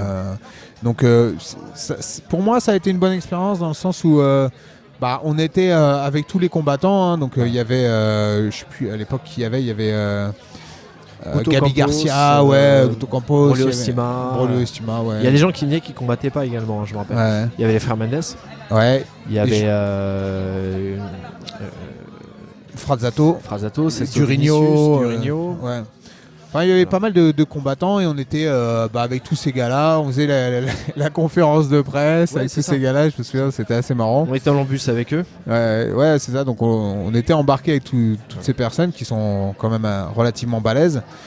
Et en ça a été une bonne expérience. Tout est très bien organisé et tu as l'impression d'être traité vraiment comme un athlète, ce qui est assez rare dans le jiu-jitsu en fait. Et au-delà de ça, ce qui est fort, c'est qu'il y a un engouement par rapport au sport, c'est-à-dire que tu te promènes là-bas dans Abu Dhabi, donc les centres commerciaux, hein, parce que c'est surtout ça, les promenades là-bas, hein, parce qu'il n'y a pas des masses de choses à faire. Tu peux pas rester trop dehors déjà. Déjà la chaleur est horrible. Je me rappelle avoir vu des chats morts de chaleur sur la route. C'est assez ouf. Mais tu as du jiu-jitsu à la télé, c'est-à-dire que tu as des pubs sur le World Pro. Des trucs que tu n'aurais pas trop en France, quoi. Une espèce, tu sens qu'il y a vraiment une dynamique. Je me rappelle que dans le centre commercial, on prenait des verres et il y avait sur les vidéos, ils transmettaient les entraînements, les trucs comme ça. Ils suivaient, c'était pas pour nous en l'occurrence, hein, c'est qu'ils suivaient vraiment ça dans la ville. Ouais. Et donc moi, ce qui m'a marqué, déjà, c'était relativement bien organisé. Super. Mais ce que j'avais bien aimé, c'est déjà que c'était une compétition en plein air. À l'époque, je crois maintenant c'est plus le cas, mais à l'époque c'était. Et je pense savoir pourquoi c'est plus le cas. Parce que il s'est avéré que nous, il a plu. Et c'est rarissime, mais il a effectivement plu. Je crois qu'il doit pleuvoir une fois par an là-bas. Et donc, ils sont en panique. Tout le monde a commencé à recouvrir les écrans plasma indiquant le score et compagnie. Donc, ça a été un petit bordel qui a marqué un petit temps d'arrêt lors de la compétition. Je me souviens aussi d'un truc notable, c'est qu'ils ont déclenché un feu d'artifice en plein milieu de la compétition. Attends. Et là, tu te rappelles mal parce qu'il y a feu d'artifice, il y en avait tous les soirs. Ah ouais, tous les soirs. Il y en avait tous les soirs. D'accord. Et je me rappelle que... Alors moi, en fait, c'est marrant, mais je cherchais un endroit pour pisser une fois. Ouais, ça je me souviens. C'était avant que Je je me combatte. Un soir avant que je combatte. Je me souviens. Parce que j'ai combattu plusieurs soirs, en fait. J'en parlerai justement après. Oui. Et il y a un soir, donc je me préparais, je m'échauffais, etc. Il y avait un endroit pour s'échauffer. Et puis à un moment, j'ai voulu pisser. Et on était dehors, je me suis dit, je vais pisser dehors. À la française, quoi. Ouais. Tu sais pas que tu risquais 6 mois de prison. Voilà. Hein. Et je me suis écarté, je suis allé pisser. Et au moment où je suis allé pisser, il y a un feu d'artifice qui s'est déclenché. Ouais, il partait vraiment pas loin de où j'étais. J'étais dans un espèce de terrain vague. Et j'ai sursauté. Et je te jure, j'étais en train de pisser. Ah non, en plus. mais je me J'ai souviens, je t'ai sursauté dit- je t'ai comme un dit mettre de dingue. Et je toi, suis ouais. parti en courant. Ouais, t'as déclenché le feu d'artifice. Voilà. Et je sais pas si tu te rappelles d'ailleurs, le feu d'artifice, ça ramenait plein de débris sur les tapis. Oui, Il y a avait des gens qui nettoyaient. Effectivement. Et autre chose, t'en as peut-être pas parlé, je sais pas si tu veux en parler, des gradins ou pas, les tribunes. Non. Parce que les tribunes, je sais pas si tu te rappelles, mais ils avaient convoqué, parce qu'il y avait pas énormément de monde dans les tribunes. Hein. Et le deuxième soir, ils avaient convoqué des militaires qui faisaient des chorégraphies. Dans les Si, tribunes. j'allais en parler de ça aussi. Ouais, Et effectivement. le soir des finales ceinture noire, alors là par contre je sais pas comment ils s'étaient démerdés, peut-être parce qu'il y avait le Tchèque et compagnie, Ouais. mais là c'était plein d'axes, tout Ouais. était rempli complètement, il y avait Ouais. une putain d'ambiance. Ouais. Et il y avait des feux d'artifice tous les soirs. Hein. Il y a un feu d'artifice en l'honneur du Tchèque qui avait lieu tous les soirs. Ouais. Et ouais, c'était une grosse ambiance, super bien organisée. Il y avait un grand écran qui permettait de voir les combats, les Non, mais finales. moi, ça m'avait. Il y avait un côté Truman Show à ça. C'est-à-dire que d'un coup, t'avais 200 personnes, toutes habillées pareil. Je sais pas si tu te souviens, Si, avec ouais, je me rappelle, hein. la tenue, tout le monde avait la même. Ouais. Et ils commençaient à chanter, à taper dans les mains de manière synchronisée. Mais tu t'avais vraiment, et je pense que c'est le cas, hein, vraiment l'impression que c'était des gens à qui on a dit vous allez faire le public. Ah oui, Vous allez ça, mettre c'est- l'ambiance. Ça c'est sûr. Ça c'est sûr. Et Mais donc- après, ils avaient mis les moyens. C'était un vrai show. Il y avait un respect des combattants. Il y avait des entrées, je me rappelle, pour les combattants. Il y avait marqué la nationalité sur le grand écran. Je sais pas comment c'est depuis, parce que moi je suis pas retourné. Maxime, lui, il est allé là où ça a lieu actuellement. Mais ouais, c'était vraiment quelque chose dans cette tribune. Et je crois que ça a eu lieu, ça s'est arrêté. L'année d'après, je pense que c'était encore là-bas. Et 2 ans après, je crois qu'ils ont mis dans une salle fermée. Ouais, dans une salle enfermée, effectivement. Gilles Vasco. Donc pour moi, c'est un bon souvenir parce que la compétition était carrée, rien à dire, on était bien traités. Par contre, personnellement, j'ai pas vraiment aimé le pays, clairement. C'est assez spécial, hein. C'est un pays qui C'est est en artificiel. travaux. T'as des gens qui travaillent 24 heures sur 24, hein. C'est-à-dire que t'entends les chantiers la nuit, des mecs tout le temps en train de construire. Bon, tu sens qu'il y a vraiment une différence entre les locaux et ceux qui sont là pour bosser. Et c'est assez palpable, je trouve. Et puis ouais, le côté un peu C'est Truman moins Show. sympa que Dubaï, je pense. Hein. Du coup, Je à je connais pas Dubaï, mais je pense effectivement que Abu Dhabi c'est moins touristique et moins fait pour. Et puis en plus, ouais, je sais pas, l'hôtel dans lequel on était, il y avait un petit côté Shining quand même. Hein. C'est-à-dire Ouais, qu'il y avait des longs couloirs, c'était assez vide, c'était bizarre. Et puis bon, à ça, c'est rajouté le petit problème qu'on a évoqué dans l'épisode 10, Petit. où on s'est retrouvé un peu coincé là-bas. Donc ça renforçait le côté bizarre de tout ça qu'on a pu ressentir. Sur la fédération en elle-même, par contre, il faut reconnaître qu'ils ont fait du bon taf, même si je trouve qu'ils se sont un peu cherchés. C'est-à-dire qu'il y a des années, ils ont fait certaines choses, ils sont revenus dessus, puis ils ont encore changé. J'ai l'impression qu'ils essaient toujours de trouver la bonne formule, mais qu'ils changent un peu trop. À l'époque, c'était bien. À l'époque, tu pouvais faire ça que si tu avais le passeport. Que si tu avais le passeport européen, et en même temps, tu avais des primes considérables. Donc, ça devenait un peu les compétitions de référence au niveau européen. Tu vois, on parlait du fait que c'est dommageable qu'il n'y ait pas de championnat européen où il n'y ait que des Européens. À l'époque, c'était un peu le truc qui ressemblait le plus. Alors c'est vrai Et en que ça, c'était intéressant, je trouve. il aurait fallu, on va dire, l'audience entre guillemets, enfin les participants du championnat d'Europe classique avec l'organisation d'Abu Dhabi. C'est ça qui aurait été le top. Ouais. C'est-à-dire que, alors il y avait du niveau, il y avait quand même des mecs forts, mais Mais non, mais Ça c'est fédérait l'histoire pas. du passeport qui faisait que tu avais. oui, c'est ça aussi. Ah oui, c'est vrai. t'avais Là, pas. tu perdais ou tu Les battais des Brésiliens. Européens là. Ouais, c'est ça. C'est vrai que ça C'est- mine de rien. Ça devenait un tournoi réservé Ouais, aux Européens Européens, avec C'est vrai. un gros truc à C'est la vrai. clé. Donc C'est ce qui ça, faisait, c'était c'est ce intéressant. qui faisait qu'on arrivait à se qualifier. Quoi. Ah bah oui, bien sûr. Avec des Michael Langui ou des Leandrolo, c'est plus compliqué. Là. Mais bon. Après ça, on pouvait les affronter là-bas. C'est le cas de Maxime qui a affronté Leandro au deuxième tour. Ouais, et toi Celso et moi... Comment il s'appelle Ah oui, Caloquinia. Caloquinia. Ouais. Enfin bref, c'était une bonne expérience. Donc je vous invite à écouter l'épisode 10 pour, si vous ne l'avez pas déjà fait, pour écouter le retour un petit peu chaotique que nous avons vécu. Et puis voilà, donc une bonne fédération qui a aussi, je pense, poussé l'IBJJF à s'améliorer sur certains points, et notamment le fait de payer les compétiteurs, ce qu'ils vont faire d'ailleurs au mondial là, ils ont lancé ça. Des primes pour les compétiteurs, ça professionnalise un peu le truc. C'est combien d'ailleurs C'est des primes de combien? Ouais, je sais pas, c'est quelques milliers de dollars. Hein, quand même. Ouais, je crois que c'est 5000 pour le premier black belt, des trucs comme ça quoi. À noter aussi qu'à Abu Dhabi, pour les masters, je pense que c'est le truc le plus chaud qu'il y ait en master, parce qu'on parle souvent du niveau des masters, on disait que c'est assez irrégulier d'une compète à l'autre. Par contre, Abu Dhabi en master, c'est relativement régulier dans le sens où c'est très dur. Parce qu'il y a des primes. Il y a des primes conséquentes pour les masters. Et tu regardes les KT Masters, ça rigole pas du tout au World Pro. Hein. Non, c'est vrai. Master 1, Master 2, même en 2, hein, tu peux vérifier. Je crois que ça rate à 2. Hein. Ou alors après, ça doit être plus ou moins anecdotique. Après, s'ils ont 600 Brésiliens sur place. C'est ça. Déjà, puis des gars forts. Il y a des gars forts qui sont partis là-bas. Des gars vraiment chauds. Enfin voilà. Bref, Abu Dhabi la semaine prochaine.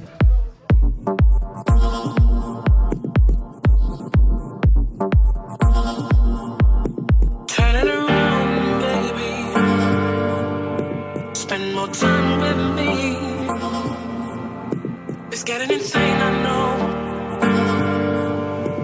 Let it not be true. Turn it around, baby. Spend more time with me. Try to believe you. Try to believe you. Turn it around, baby.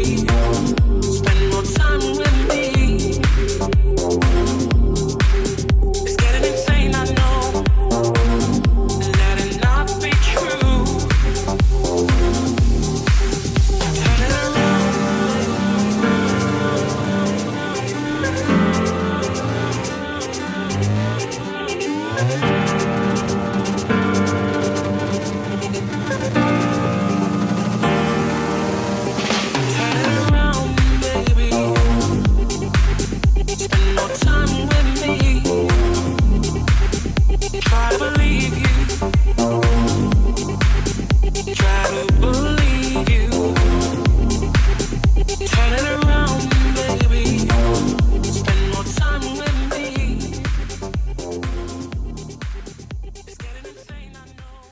Donc on parlait d'Abu Dhabi, je me souviens que c'est une compétition où tu avais toi-même fait l'absolute. T'as envie de te marrer toi. Ouais, l'absolute. Donc je vais en faire un sujet là justement, puisque ça reste un concept assez important du jiu-jitsu. Faut pas oublier qu'à la base, l'art martial en tant que tel, le jiu-jitsu, l'idée c'est quand même souvent de pouvoir, en tout cas l'idée c'est d'arriver à battre quelqu'un de plus lourd que soi en misant sur la technique plus que la force. C'était limite même un des arguments marketing que mettait en avant Orion et compagnie. Exactement. Et ça peut s'appliquer également à deux participants de jiu-jitsu, c'est-à-dire que on peut réussir à battre quelqu'un de plus lourd que soi en étant plus technique que lui. Voilà. Ça s'imite pas uniquement au combat avec des gens qui pratiquent pas.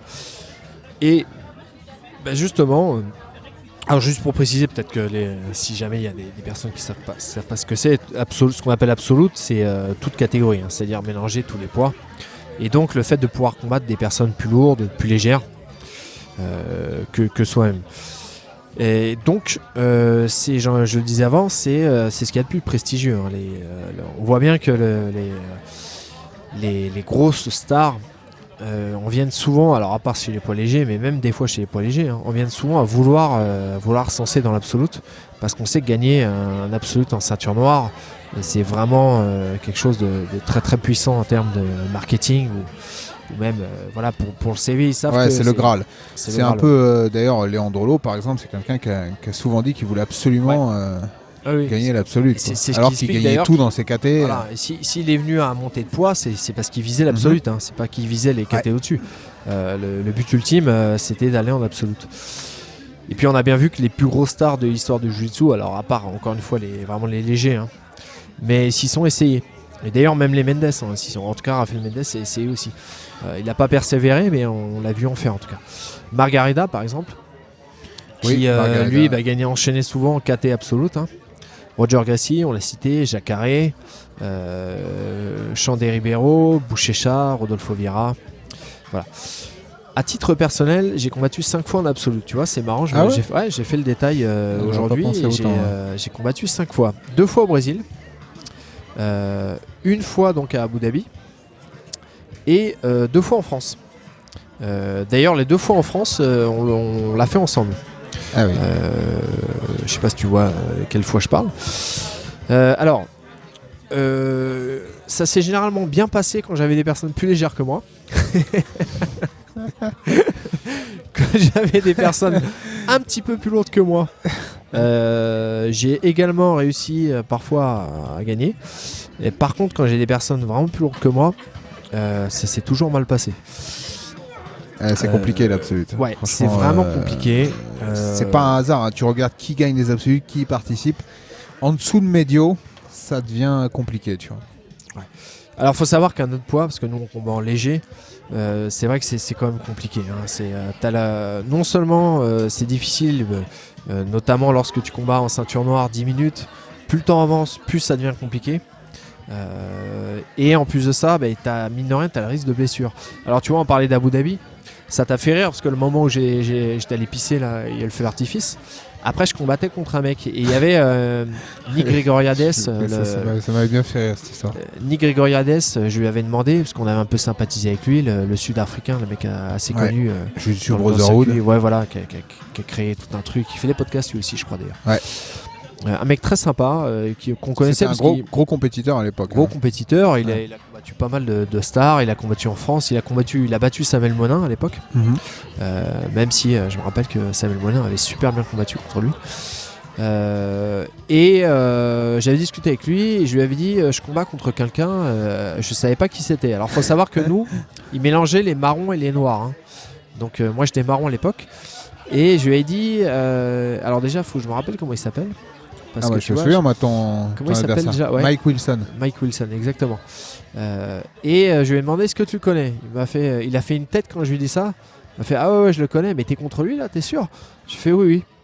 Et du coup, je lui demande. C'est surtout que. Donc là, qu'est-ce que je me suis dit quand il m'a dit ça? Je me suis dit ah merde, ça doit être une ceinture noire, donc ça va être chaud. Il fait non, le problème c'est pas qu'il est ceinture. Ah oui, il est ceinture noire, mais c'est pas ça le problème. Son surnom, il a sorti son surnom. Big Mike. Ça c'est pas bon signe. Il faisait 125 kilos. J'ai jamais combattu quelqu'un d'aussi lourd tout court, je pense. Big Mike. Même tout court, tu vois, même à l'entraînement, je crois que j'ai jamais combattu quelqu'un d'aussi lourd. Et ça s'est très très mal passé et j'ai fini le combat. C'était bon d'ailleurs. Ouais, il était fort, il bien, il tournait bien. C'était pas que du bourrinage, quoi. Non, il a battu Big Mac, justement.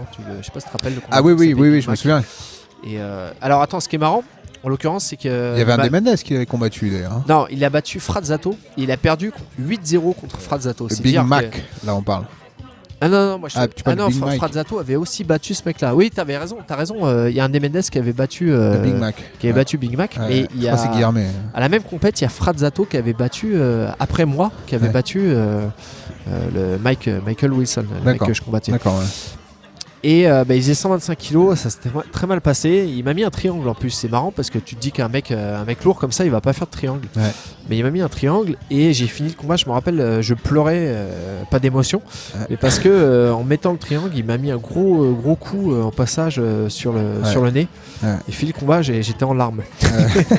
Tu chialais dans ton coin. Et je me suis dit, j'avais mal. Je me suis dit, ouais, quand même, c'est dur, absolument. Ouais, je me souviens que j'avais pas voulu le faire, moi. J'avais mal au poignet, je me souviens, à l'époque. T'avais mal à la jambe, il me semble surtout. Parce que t'avais défendu une clé de jambe. Ouais, non, mais c'est le poignet. Ah, c'est le poignet. J'avais une blessure de longue date au poignet. J'avais un bandage, je me souviens, je voulais pas. Et moi, l'absolu, je suis pas fan. Je te dis clairement. Au Brésil, j'ai combattu une fois un mec de mon poids. Alors, je pense que j'ai perdu sur une erreur d'arbitrage. Et une autre fois j'ai combattu un mec plus lourd, j'ai réussi à le battre et après le tour d'après j'avais un mec il était en médio, le mec que j'ai battu au premier tour, et après je suis tombé contre un Mio Pesado et je me suis pris une clé de cheville, je me rappelle, et c'était très dur, pareil. En plus je sais pas ce qu'il avait pris, j'avais tenté de le projeter, le mec, j'avais tenté de lui mettre un single leg. Alors ouais, j'avais T'aurais tenté de pu le mettre ça. surprendre. Ouais, bah non, pas du tout. Hein. Voilà, et puis en France, 2 fois. Alors, une fois, on a combattu, mais il n'y avait que des légers, donc ça s'est bien passé pour nous. On a gagné tous les 2 nos combats. Et une fois, on est tombé contre Zachary Arable, c'était beaucoup plus dur. Voilà. C'est les 5 fois que j'ai combattu en France. Voilà, je regrette pas d'avoir fait. Maintenant, est-ce que je conseillerais à mes élèves de le faire ? Pas forcément. Tu vois, ça dépend de leur poids. Hein. Ça dépend de leur poids, ça dépend de quand a lieu l'absolute. Et justement, je voudrais en venir sur un sujet.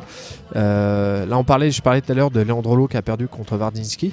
Et si je dis pas de conneries, il avait combattu en absolute. Où j'ai en tête Merigali qui a un peu foiré son dernier mondial parce qu'il s'est un peu cramé, notamment en faisant un combat de rat d'égout contre Felipe Peña. Oui. Et après, il a perdu en finale contre Mohamed Ali, je crois, dans sa KT. Et on sentait vraiment qu'il était mort. Mais c'est souvent le problème. Hein. Comme tu dis, Leandrolo, les prix, c'est pareil. À Lisbonne, là, a fait un parcours de ouf, mais tu sens qu'à la fin, il est rincé. Ouais. Et je comprends pas la logique d'IBJF de faire l'absolute avant. Je trouve que c'est injuste pour les mecs, notamment les moins lourds. Et les mecs qui se crament à faire l'absolute avant. Alors c'est vrai que c'est le truc le plus prestigieux, hein. C'est pour ça que les mecs y vont, hein. Ils savent très bien qu'ils peuvent se cramer. Et d'ailleurs on parlait de... Ouais, c'est les prix que tu citais. Voilà, ouais. Les prix c'est pareil, c'est bien cramé à Lisbonne. Il perd en finale contre un petit jeune. Je comprends qu'il doit avoir la rage parce que il se dit que c'est un mec qui peut battre, qui doit battre même, probablement. Et il perd parce qu'il se lance dans l'absolute. Donc voilà. C'est à double tranchant l'absolute. Moi je l'ai toujours fait après mes KT. Ou alors je l'ai fait quand il n'y avait personne dans mes KT. Moi c'est pareil. C'est les fois où je l'ai fait. J'aime pas du tout moi l'absolute. Autant en club, ça me pose pas de problème de combattre contre des gars plus lourds, mais en compétition, franchement, c'est compliqué. Hein. Franchement, faire 10 minutes avec quelqu'un de ton poids, t'es au bout de ta vie généralement. Ouais. Alors faire 10 minutes contre quelqu'un qui est plus lourd que toi, franchement, c'est très dur. Mais bon, je regrette pas d'avoir fait, mais je l'ai quasiment jamais fait. Moi, je crois que j'ai dû le faire une fois ou deux, une fois peut-être. Ah, tu l'as fait les 2 fois avec moi en France. Hein, ouais, mais l'autre, comme tu dis, on était les plus lourds. Donc, ouais. Et la fois où je l'ai faite, c'est qu'il y avait personne dans ma KT. Au Brésil, tu l'avais pas fait, non ? Non, au Brésil, j'avais pas fait. Mais c'est vrai que je me rappelle, toi, t'avais pas de Six. Moi, je le faisais souvent. Je me disais, bon bah, ça va être fait chaud. Des combats de plus, quoi. Mais ouais, c'est l'époque où je cherchais à avoir de l'expérience, donc je me disais, bon, je suis sur place et tout, j'y vais. Oui, ça se tient et aussi. Puis, non, mais je regrette pas. Hein. Les 5 fois que je l'ai fait, je le regrette pas. Moi, c'est de l'expérience. Puis ouais, je me rends compte 5 fois, c'est pas si mal hein. Pour un poids léger. Je me rends compte, je l'ai fait quand même pas mal de fois. Maintenant, j'ai l'impression que ça se fait de moins en moins. Il y a de moins en moins de combattants qui font l'absolute. Hein. Les légers en tout cas. Les légers quoi. Les légers on n'en voit plus trop. En dessous de médio c'est rare. Ouais, en dessous de médio c'est rare. C'est pour ça que les Miyao pendant un moment, franchement ils étaient respectables parce qu'eux ils y allaient quoi. Ouais. Alors pour des featherweight. Alors je me rappelle qu'en France il y a les frères Gaillard qui le faisaient souvent. Et alors eux en l'occurrence sont vraiment légers. Donc, et on parlait de Rafael Mendes, il l'a fait une fois hein, à Abu Dhabi contre Rodolfo Vieira en dogi. Ouais, et il s'en est sacrément bien sorti. Hein. Il y a match nul en fait. Hein. Bon, ils ont donné le combat à Rodolfo Vieira, mais il y avait à décision. Hein. Ouais, décision. Il y avait absolument aucun avantage. Et on sentait vraiment que voilà. Mais ça fait le buzz mine de rien quand on est léger, qu'on le fait. Je me rappelle d'Ari Farias à Lisbonne. Et tout à l'heure je parlais de Miyao Kinan, pardon. Les Miyao c'est pareil. Hein.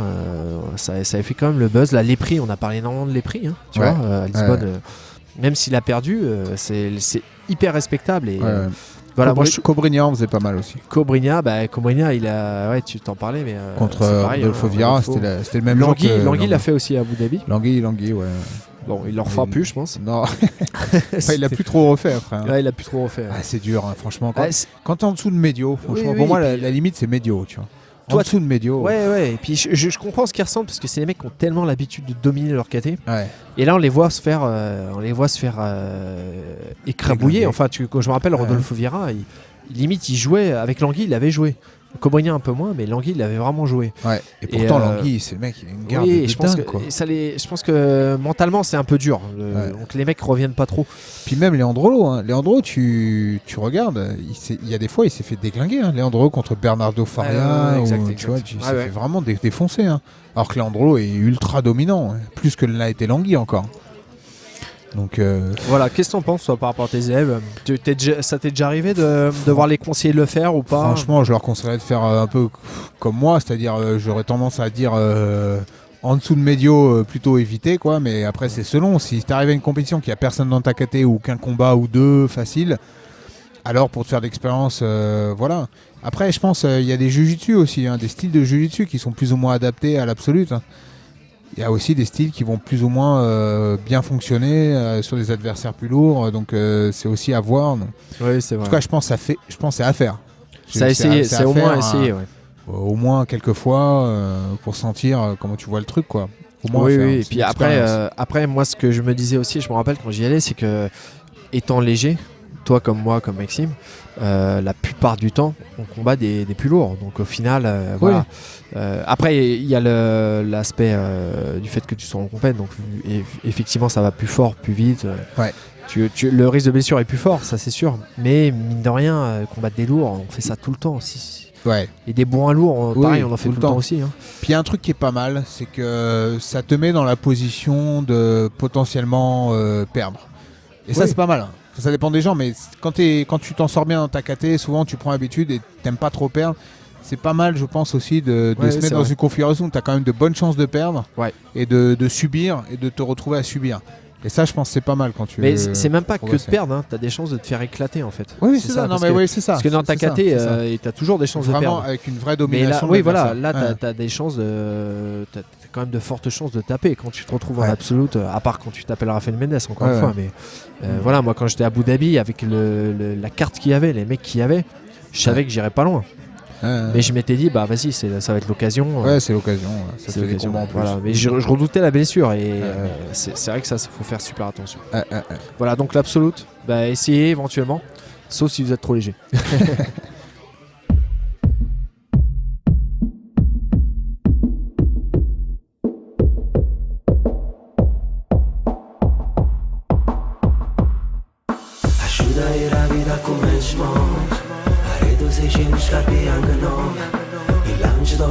Stanotte in Girona e penso che alla benzona reggilo faccio vincere la sfortuna tutti i frati mi perduti faccio che partire conto ne per noi ma le creature noi vogliamo una speranza i campa senza che stanza quando tornano a scuola quando stanno a basso bar e mettono mani pistola droga e tutta la di storia a terra nei campi che scoria ci portiamo pure i giuro o pensiamo tutto quanto ma non dice mai nessuno noi teniamo una domanda ma chi giudica e oggi casa fuori rimane è logica che si rimane in erba non cagna niente tieni piera fredda a vierna noi guardiamo in doppio binocolo sti bastardi come mi ogna senza rischio carcerata proprio come in Domanopolo noi vogliamo una speranza per cambiare in mano noi vogliamo una speranza per cambiare in mano noi vogliamo una speranza per cambiare in mano ma non sai che sta a cava sulla bacchiera in mano noi vogliamo una speranza per cambiare in mano noi vogliamo una speranza per cambiare in mano noi vogliamo una speranza per cambiare in mano ma non sai che sta a cava sulla bacchiera in mano faccio manca che sono che sei straccio l'anno ma torno a casa straccio per tutti i giorni a casa faccio quando non dormo guarda un faccio quando ti spunga pa raggio ma buffet bomba se plancia i sedi suona a me nasci che ti fanno ma vita facile non ti piace tutti squaglieri in dall'asci te voto non mi capaci te voto non trovo pace voglio nata prospettiva prosperità attiva guarda figlio ma mattino pronto per nato.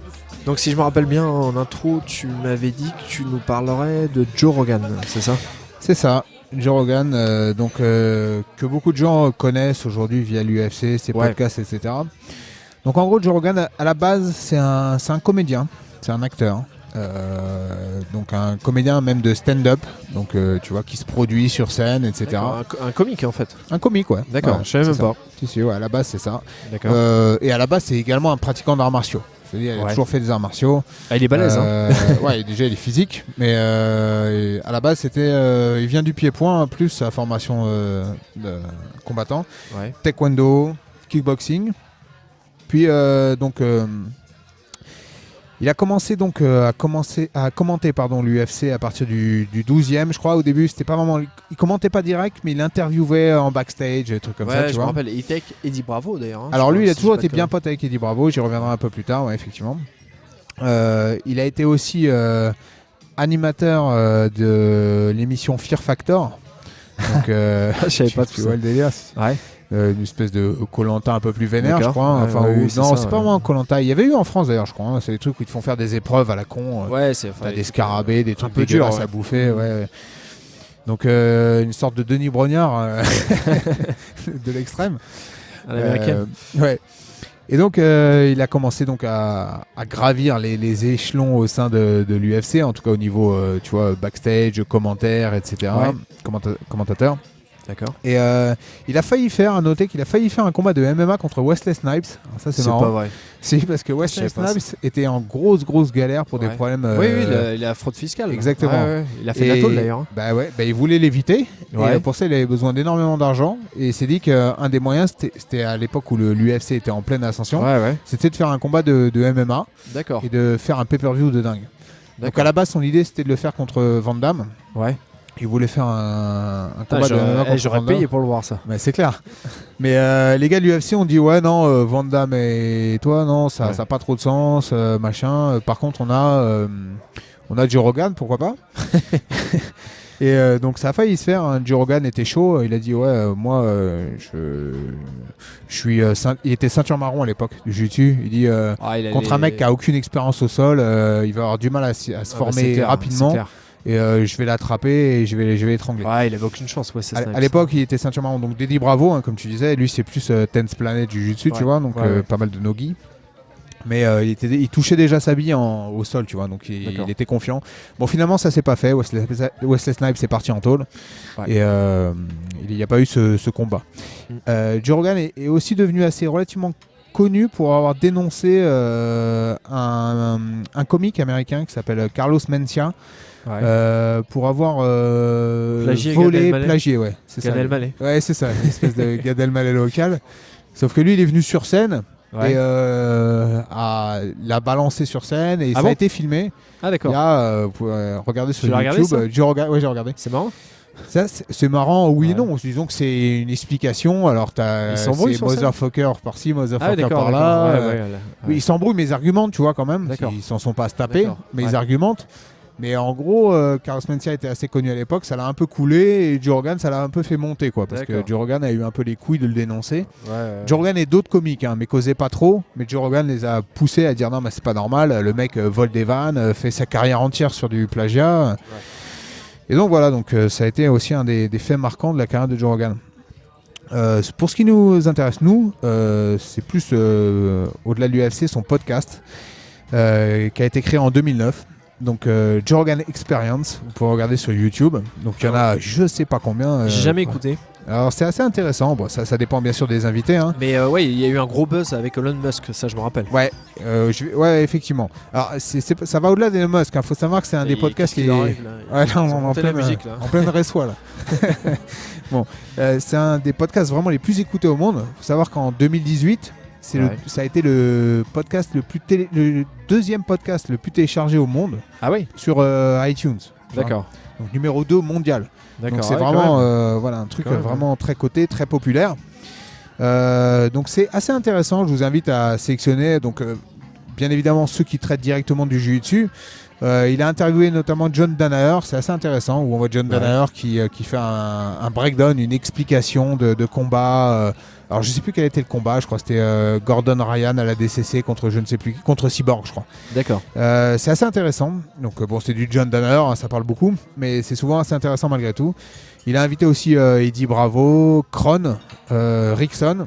Donc tout ça, ce sont des podcasts assez intéressants. Certains sont sous-titrés en français, pas tous. À vous de voir sur YouTube si c'est le cas. C'est aussi un podcast dans lequel il invite un peu des gens d'horizons divers. Hein. Donc il a notamment mis la lumière sur pas mal de choses, sur le jeûne par intermittence, intermittent fasting. C'est un truc sur lequel il revient souvent. Il parle aussi de cannabis. Il fait souvent la promotion, lui, de l'herbe, hein, du CBD et tous ces trucs-là.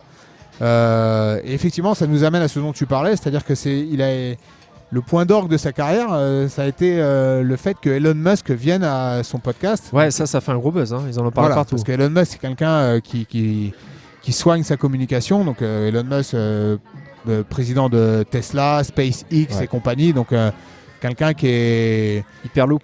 Ouais, Hyperloop, quelqu'un qui est relativement connu, une sorte de Ouais, Bon, c'est un un peu- mania des nouvelles technologies. Quoi. Ouais, c'est ça, avec un côté un peu. C'est une sorte d'Iron Man, quoi. Ouais. Il y a un côté un peu folklorique, il fait souvent des annonces comme quoi on va aller vivre sur Mars, comme quoi il a des. Il sort avec une bimbo, je sais plus qui c'est. Ouais, enfin, c'est un personnage. Elon Musk, c'est un personnage, pour ceux qui ne le connaissent pas. Mais quelqu'un qui est très suivi, très coté, et qui malgré tout produit des choses. Il suffit de voir ce que SpaceX fait. Donc c'est une société privée qui. Ouais, les cotés en bourse et tout. Enfin, c'est ça, ouais. C'est un gros truc. C'est un gros truc. Puis même Tesla, c'est très coté. Ouais.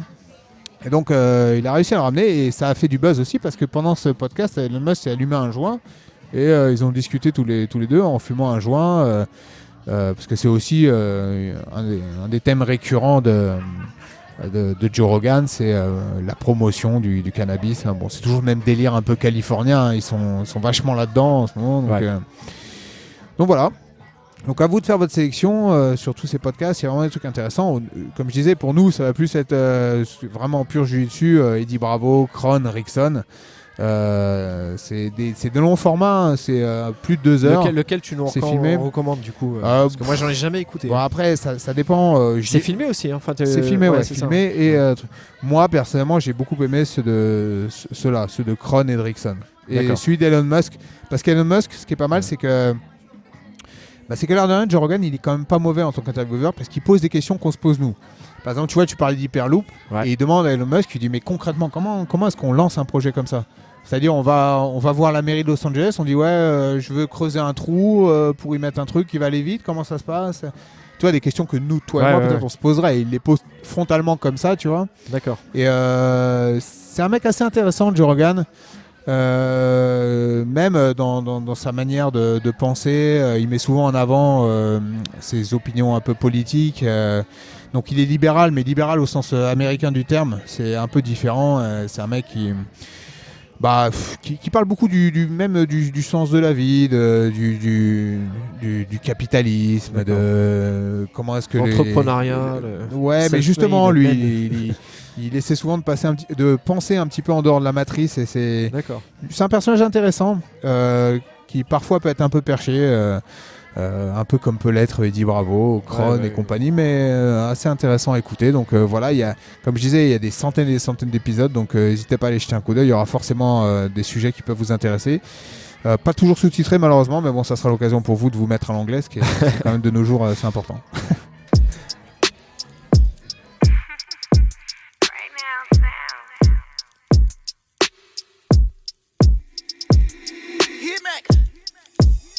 You feel the vibe is contagious. Look in your eyes, shit is dangerous. Grateful I had all the patience. I know you going through some changes. You taking pictures, know your angles. Ooh, no, we ain't perfect, but we them close. Ooh, you give me something I can pay for.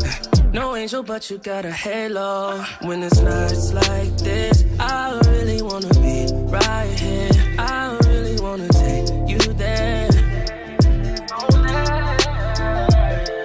When it's nights like this, I really wanna be right here. I really wanna take you there.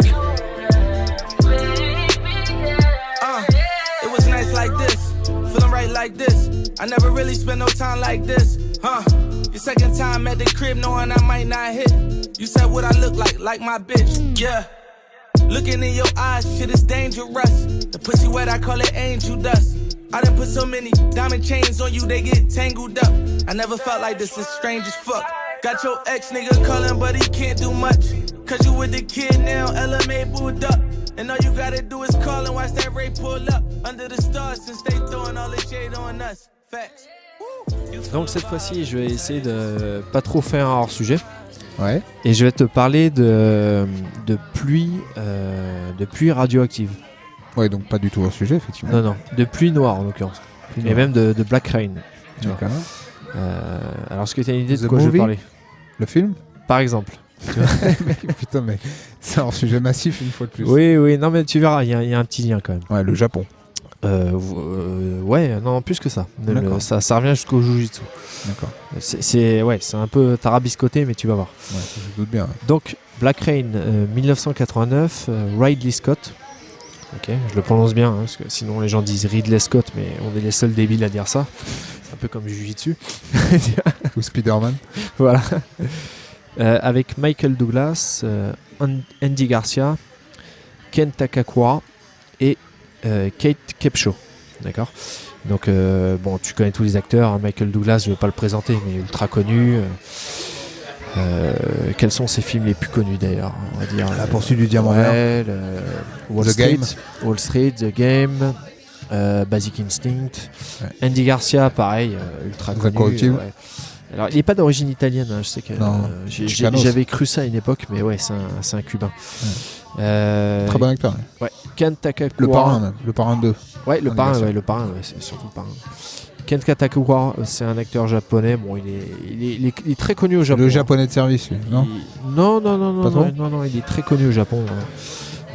Et il est mort quelques années après le film, malheureusement. Et Kate Capshaw, elle, c'est la fille qui joue dans Indiana Jones. Je sais plus quel Indiana Jones, mais c'est une des filles qui joue dans Indiana Jones. Je crois que c'est Temple Maudit. Brune, blonde? Elle est blonde.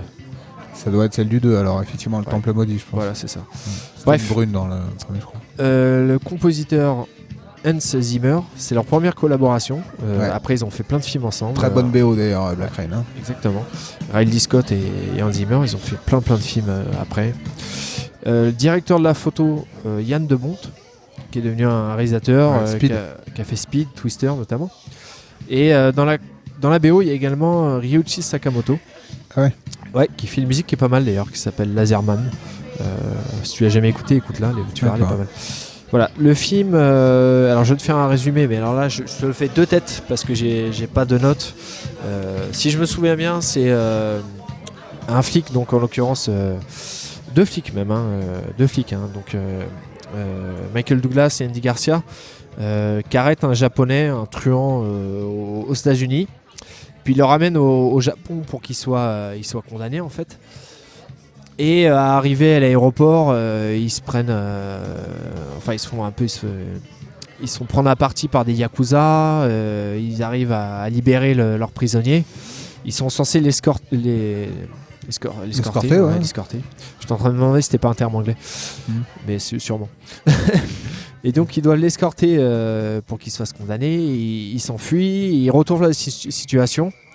Ils font croire que justement c'est Michael Douglas qui lui a permis de s'enfuir. Bon bref, il se retrouve en prise avec la justice, les Yakuza et compagnie. Il doit s'en sortir pour blanchir son honneur.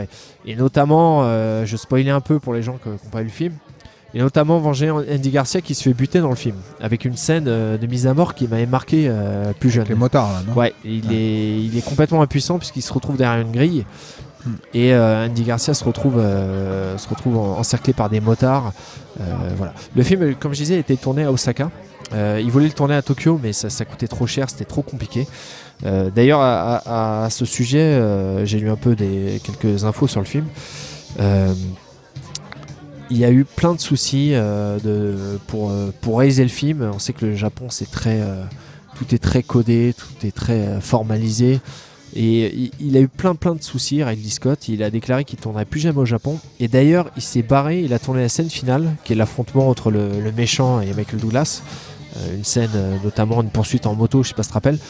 Et ça a été tourné. C'est censé être dans la campagne japonaise, mais en fait, ça a été tourné en Californie. D'accord. Parce que voilà, il avait trop de galères aux États-Unis. Et donc, il voulait même tourner à Tokyo, mais il s'est retrouvé à tourner à Osaka. Mais ça tombe bien parce qu'à Osaka, il y a un côté très futuriste à la ville qui collait bien avec l'image du Japon qu'il voulait rendre dans le film. Voilà. À noter que Jackie Chan devait jouer le rôle du méchant du film. Il a refusé, parce qu'il n'acceptait pas de tourner des rôles de méchants. Et à noter que c'est Verhoeven qui devait réaliser le film. Ah, ça aurait été pas mal aussi ça. Mais il a refusé parce qu'il a tourné, je sais plus quel film à la place. À l'époque, en 89. Ouais, donc, il a tourné voilà. un bon film. Parce que à cette époque-là, contrairement à Ridley Scott, Verhoeven a toujours fait des bons films. Exactement. Pas trop le cas de Ridley Scott, notamment sur la fin.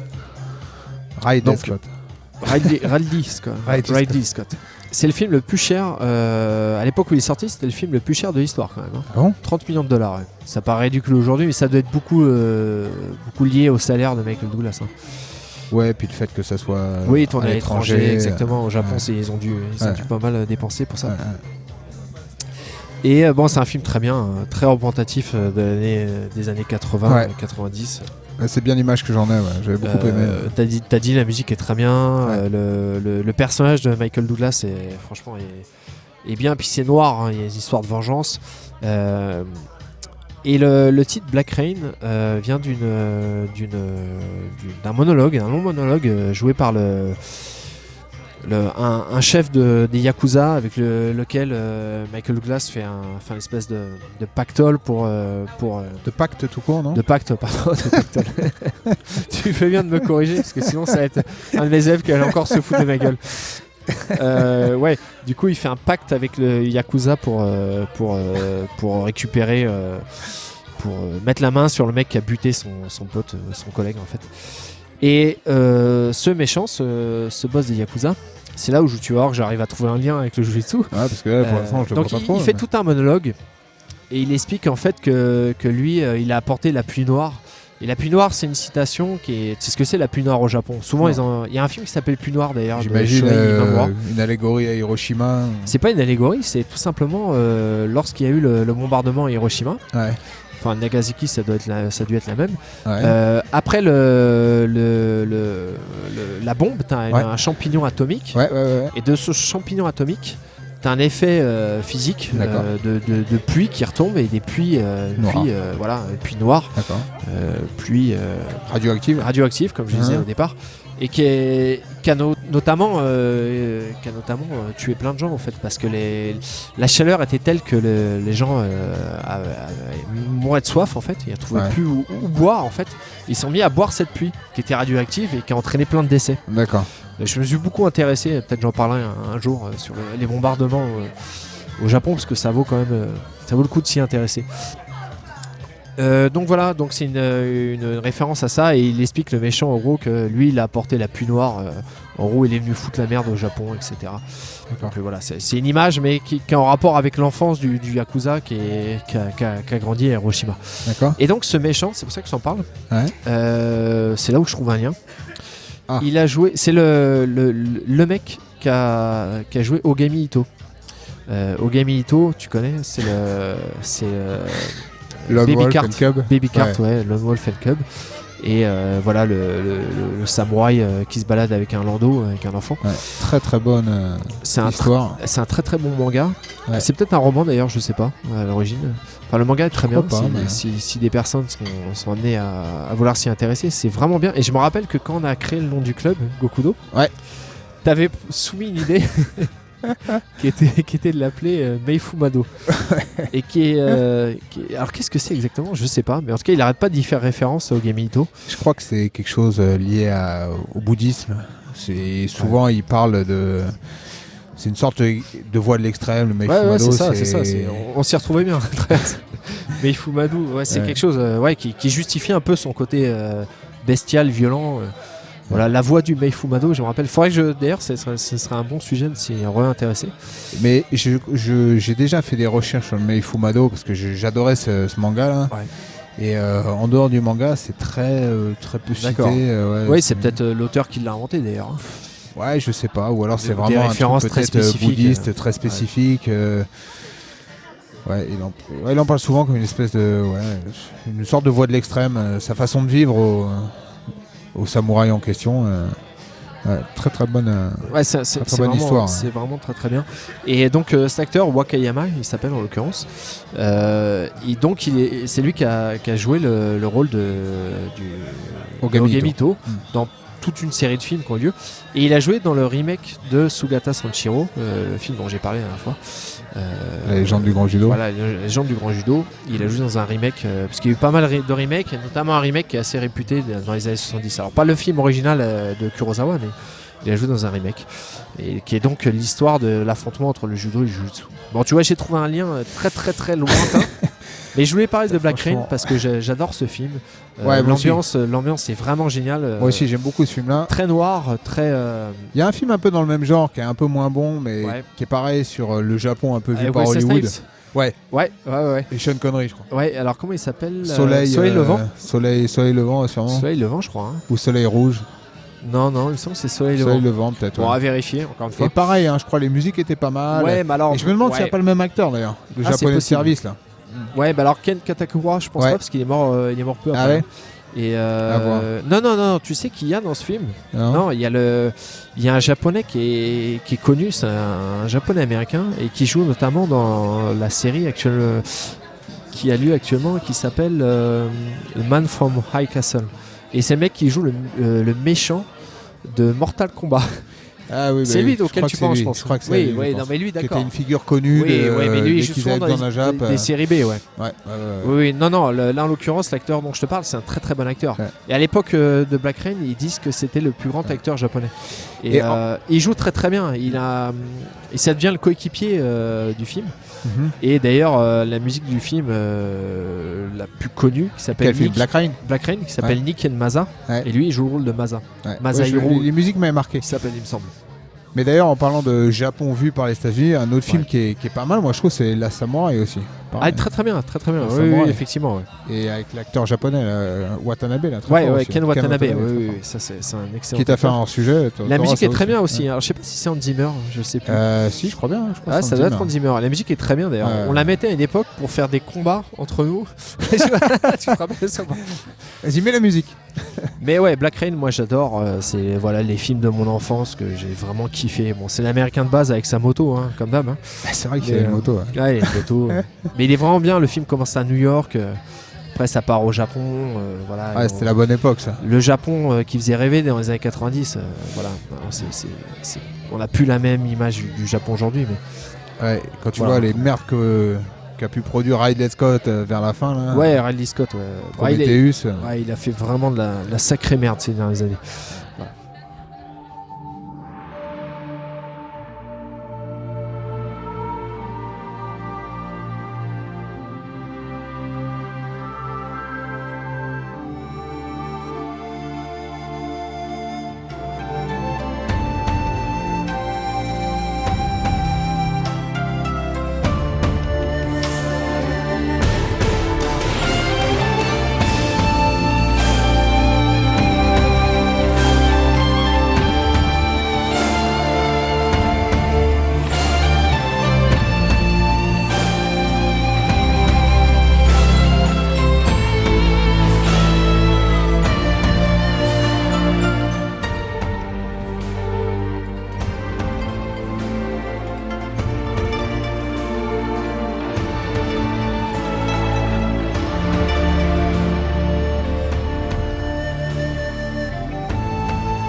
Donc voilà, c'est ainsi que se conclut ce 13e épisode du BJJ Corner. Ah ouais, parce qu'on n'avait pas dit où est-ce qu'on en était là. C'est le 13. Exactement, on était un peu perdu. Alors 13. J'espère que ça va pas porter malheur, ouais, justement. c'est ça, on verra. Bon, je suis pas trop superstitieux, moi, donc ça devrait aller. Ouais, bon, j'espère également qu'on va nous entendre parce que là, la musique est à fond derrière nous. Oui, c'est une première. C'était assez sympathique d'ailleurs, ce petit. Ouais, faudra le refaire ici. Hein. Ce petit bar, ce petit rooftop. Vous nous le direz dans les commentaires. si vous entendez quelque chose déjà. Voilà. Et là, on a une vue sympa, une petite skyline. Ouais, sur la tour Pas Eiffel. dégueu. On est bien. Au 19e étage là d'ailleurs. 19e. Ouais, on est au D'accord. 19e. On domine Paris. Ouais, Paris, de toute sa splendeur. Exactement. Donc, la fin de l'année approche, mine de rien. On est déjà mi-avril. La fin de l'année scolaire. Fin d'année scolaire, et qui dit fin d'année Sportive. scolaire dit les grandes vacances et dit moins d'entraînement. Ouais. Il y a le Dit Ramadan Worlds. qui va arriver aussi. Oui, et Ramadan. Voilà, Il y a les l'Open de Paris. Open de Paris, Championnat de France. Ramadan, Championnat de France, ouais. Donc voilà, des échéances à venir. Voilà, qu'est-ce que tu peux me dire de beau, toi? T'as des stages de prévu là? T'as des trucs? Des stages, oui, de ci, de là. On va finir l'année tranquillement, comme tu dis. Après, grosse compétition. Je suis curieux de voir les Worlds. Là, je suis curieux de voir Leandrolo. On en parlait tout à l'heure, par exemple, tu vois. Ouais. C'est un truc qui m'interroge. Est-ce que c'était vraiment la fin, les prix contre la fin de l'ère Leandrolo? Parce que l'air de rien, il aura clairement marqué le sport ces dernières années. Ouais, C'était vrai. vraiment le... Et Kinan, est-ce qu'il va faire le mondial, Kinan? Kinan, pareil. J'ai un doute. Déjà, hein. Kinan n'était pas au Paname, tu vois. Ouais, ouais, je sais pas j'ai trop quand même un pourquoi. doute, Bon, hein. après, j'ai pas trop suivi de près, mais c'est probablement lié à ce qui s'est passé. Oui, là, il a l'air de dire qu'il va faire Abu Dhabi, là, d'après ce que j'ai compris. Hein. D'accord. De... À suivre. Ouais. À suivre. Ça serait quand même pas mal pour lui qu'il fasse. Ça serait quand même beau que ça soit l'année où il fasse World Champ, tu vois. Ouais, il l'aurait mauvaise chez Galvao. Mais bon, je sais pas là. J'ai l'impression, comme je disais dans ses dernières interviews, il disait qu'il pensait qu'il allait laisser plus de traces dans le jiu-jitsu via ses techniques que via ses résultats. Ouais, bah ça veut quand même dire quelque Il chose. commence de à fait, lâcher hein. pas mal de choses, Ouais, là, bien sûr. des gros DVD sur ses techniques. Ouais. Donc à voir. Hein. Après, ça Il y a serait beau qu'il fasse World Champ cette année. C'est quand même un mec. Ouais. On parlait tout à l'heure de ce qu'il a fait en violette, en marron. C'était un mec qui s'est tapé les grands chelems, qui gagnait vrai. KT absolue de toutes les grosses C'est vrai, compètes. c'est vrai. Ah, il doit être un peu fatigué. C'est un mec qui a révolutionné le truc aussi avec son jeu. On en pense qu'on en veut, mais Pour le mondial, il y a quand même Levi, Larry Ouais. Jones, Ça qu'on va être attend intéressant contre les aussi. prix. Là. Ça va être, parce ça que va lui, être c'est intéressant. vraiment la star Et montante. avec Espen aussi peut-être, pareil. Espen, Sachant qu'Espen était en médio. Ouais. Mais bon, aussi Et un retour Meregali, de Berimbolo. toujours pareil, Meregali, tu vois. qui a surveillé quand même. hein, Ouais, chez- Meregali, avec le une revanche Meregali-Leandrolo, Ouais, ça va ouais. être sympa ça aussi. C'est sûr. Parce que là, il y a eu un battle qui a continué sur Instagram Ouais. entre les Meregali, Leandrolo. Ah, j'ai pas suivi, il s'embrouille. Si, ouais. Bouchécha a dit qu'en gros, c'était bien joli de parler des samouraïs, mais qu'en gros. Enfin, je sais plus ce qui s'est passé. Ils ont commencé à parler des stéroïdes. Tu vois, il y a eu le point stéroïde qui a été évoqué. En disant que. C'est marrant qu'il soupçonne Meregali d'être sous stéroïdes. Non, je crois que c'est l'inverse. Je crois que c'est Meregali qui a commencé à parler stéroïdes en parlant de Leandrolo. Ah, d'accord, parce et, que tu vois, quand j'ai regardé le combat de Meregali contre Lucas Leitch, je Ouais. regardais les commentaires Facebook et tout le monde disait qu'il était sous roids, Meregali. Et je trouvais ça. Ouais, Parce je que pense tu sais, pas. en tout cas, il a pas pris Il les était bons possédé. produits pour avoir des muscles en tout cas.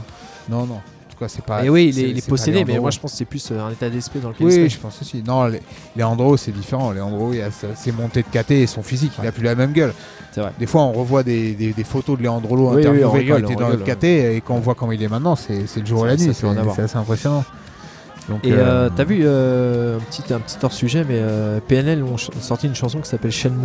Et, Ah oui, c'est exactement. marrant parce que Tout à fait. t'avais fait un sujet dessus. On dans avait un- parlé il y a peu, ouais, effectivement. Voilà, un jeu vidéo. Et Ouais, je n'attends rien des on a hommes été à part reliés. Shenmue. Voilà, on a été reliés par PNL. Exactement. Ouais. Voilà, bon, ils ont augmenté la musique, ils veulent qu'on se barre. Ouais, ils veulent qu'on se barre, exactement. On va se barrer alors. Bon. Bah, merci à tous en tout cas. Merci. Et puis à bientôt pour le 14e épisode. À plus. À Ciao, ciao. tous. Os.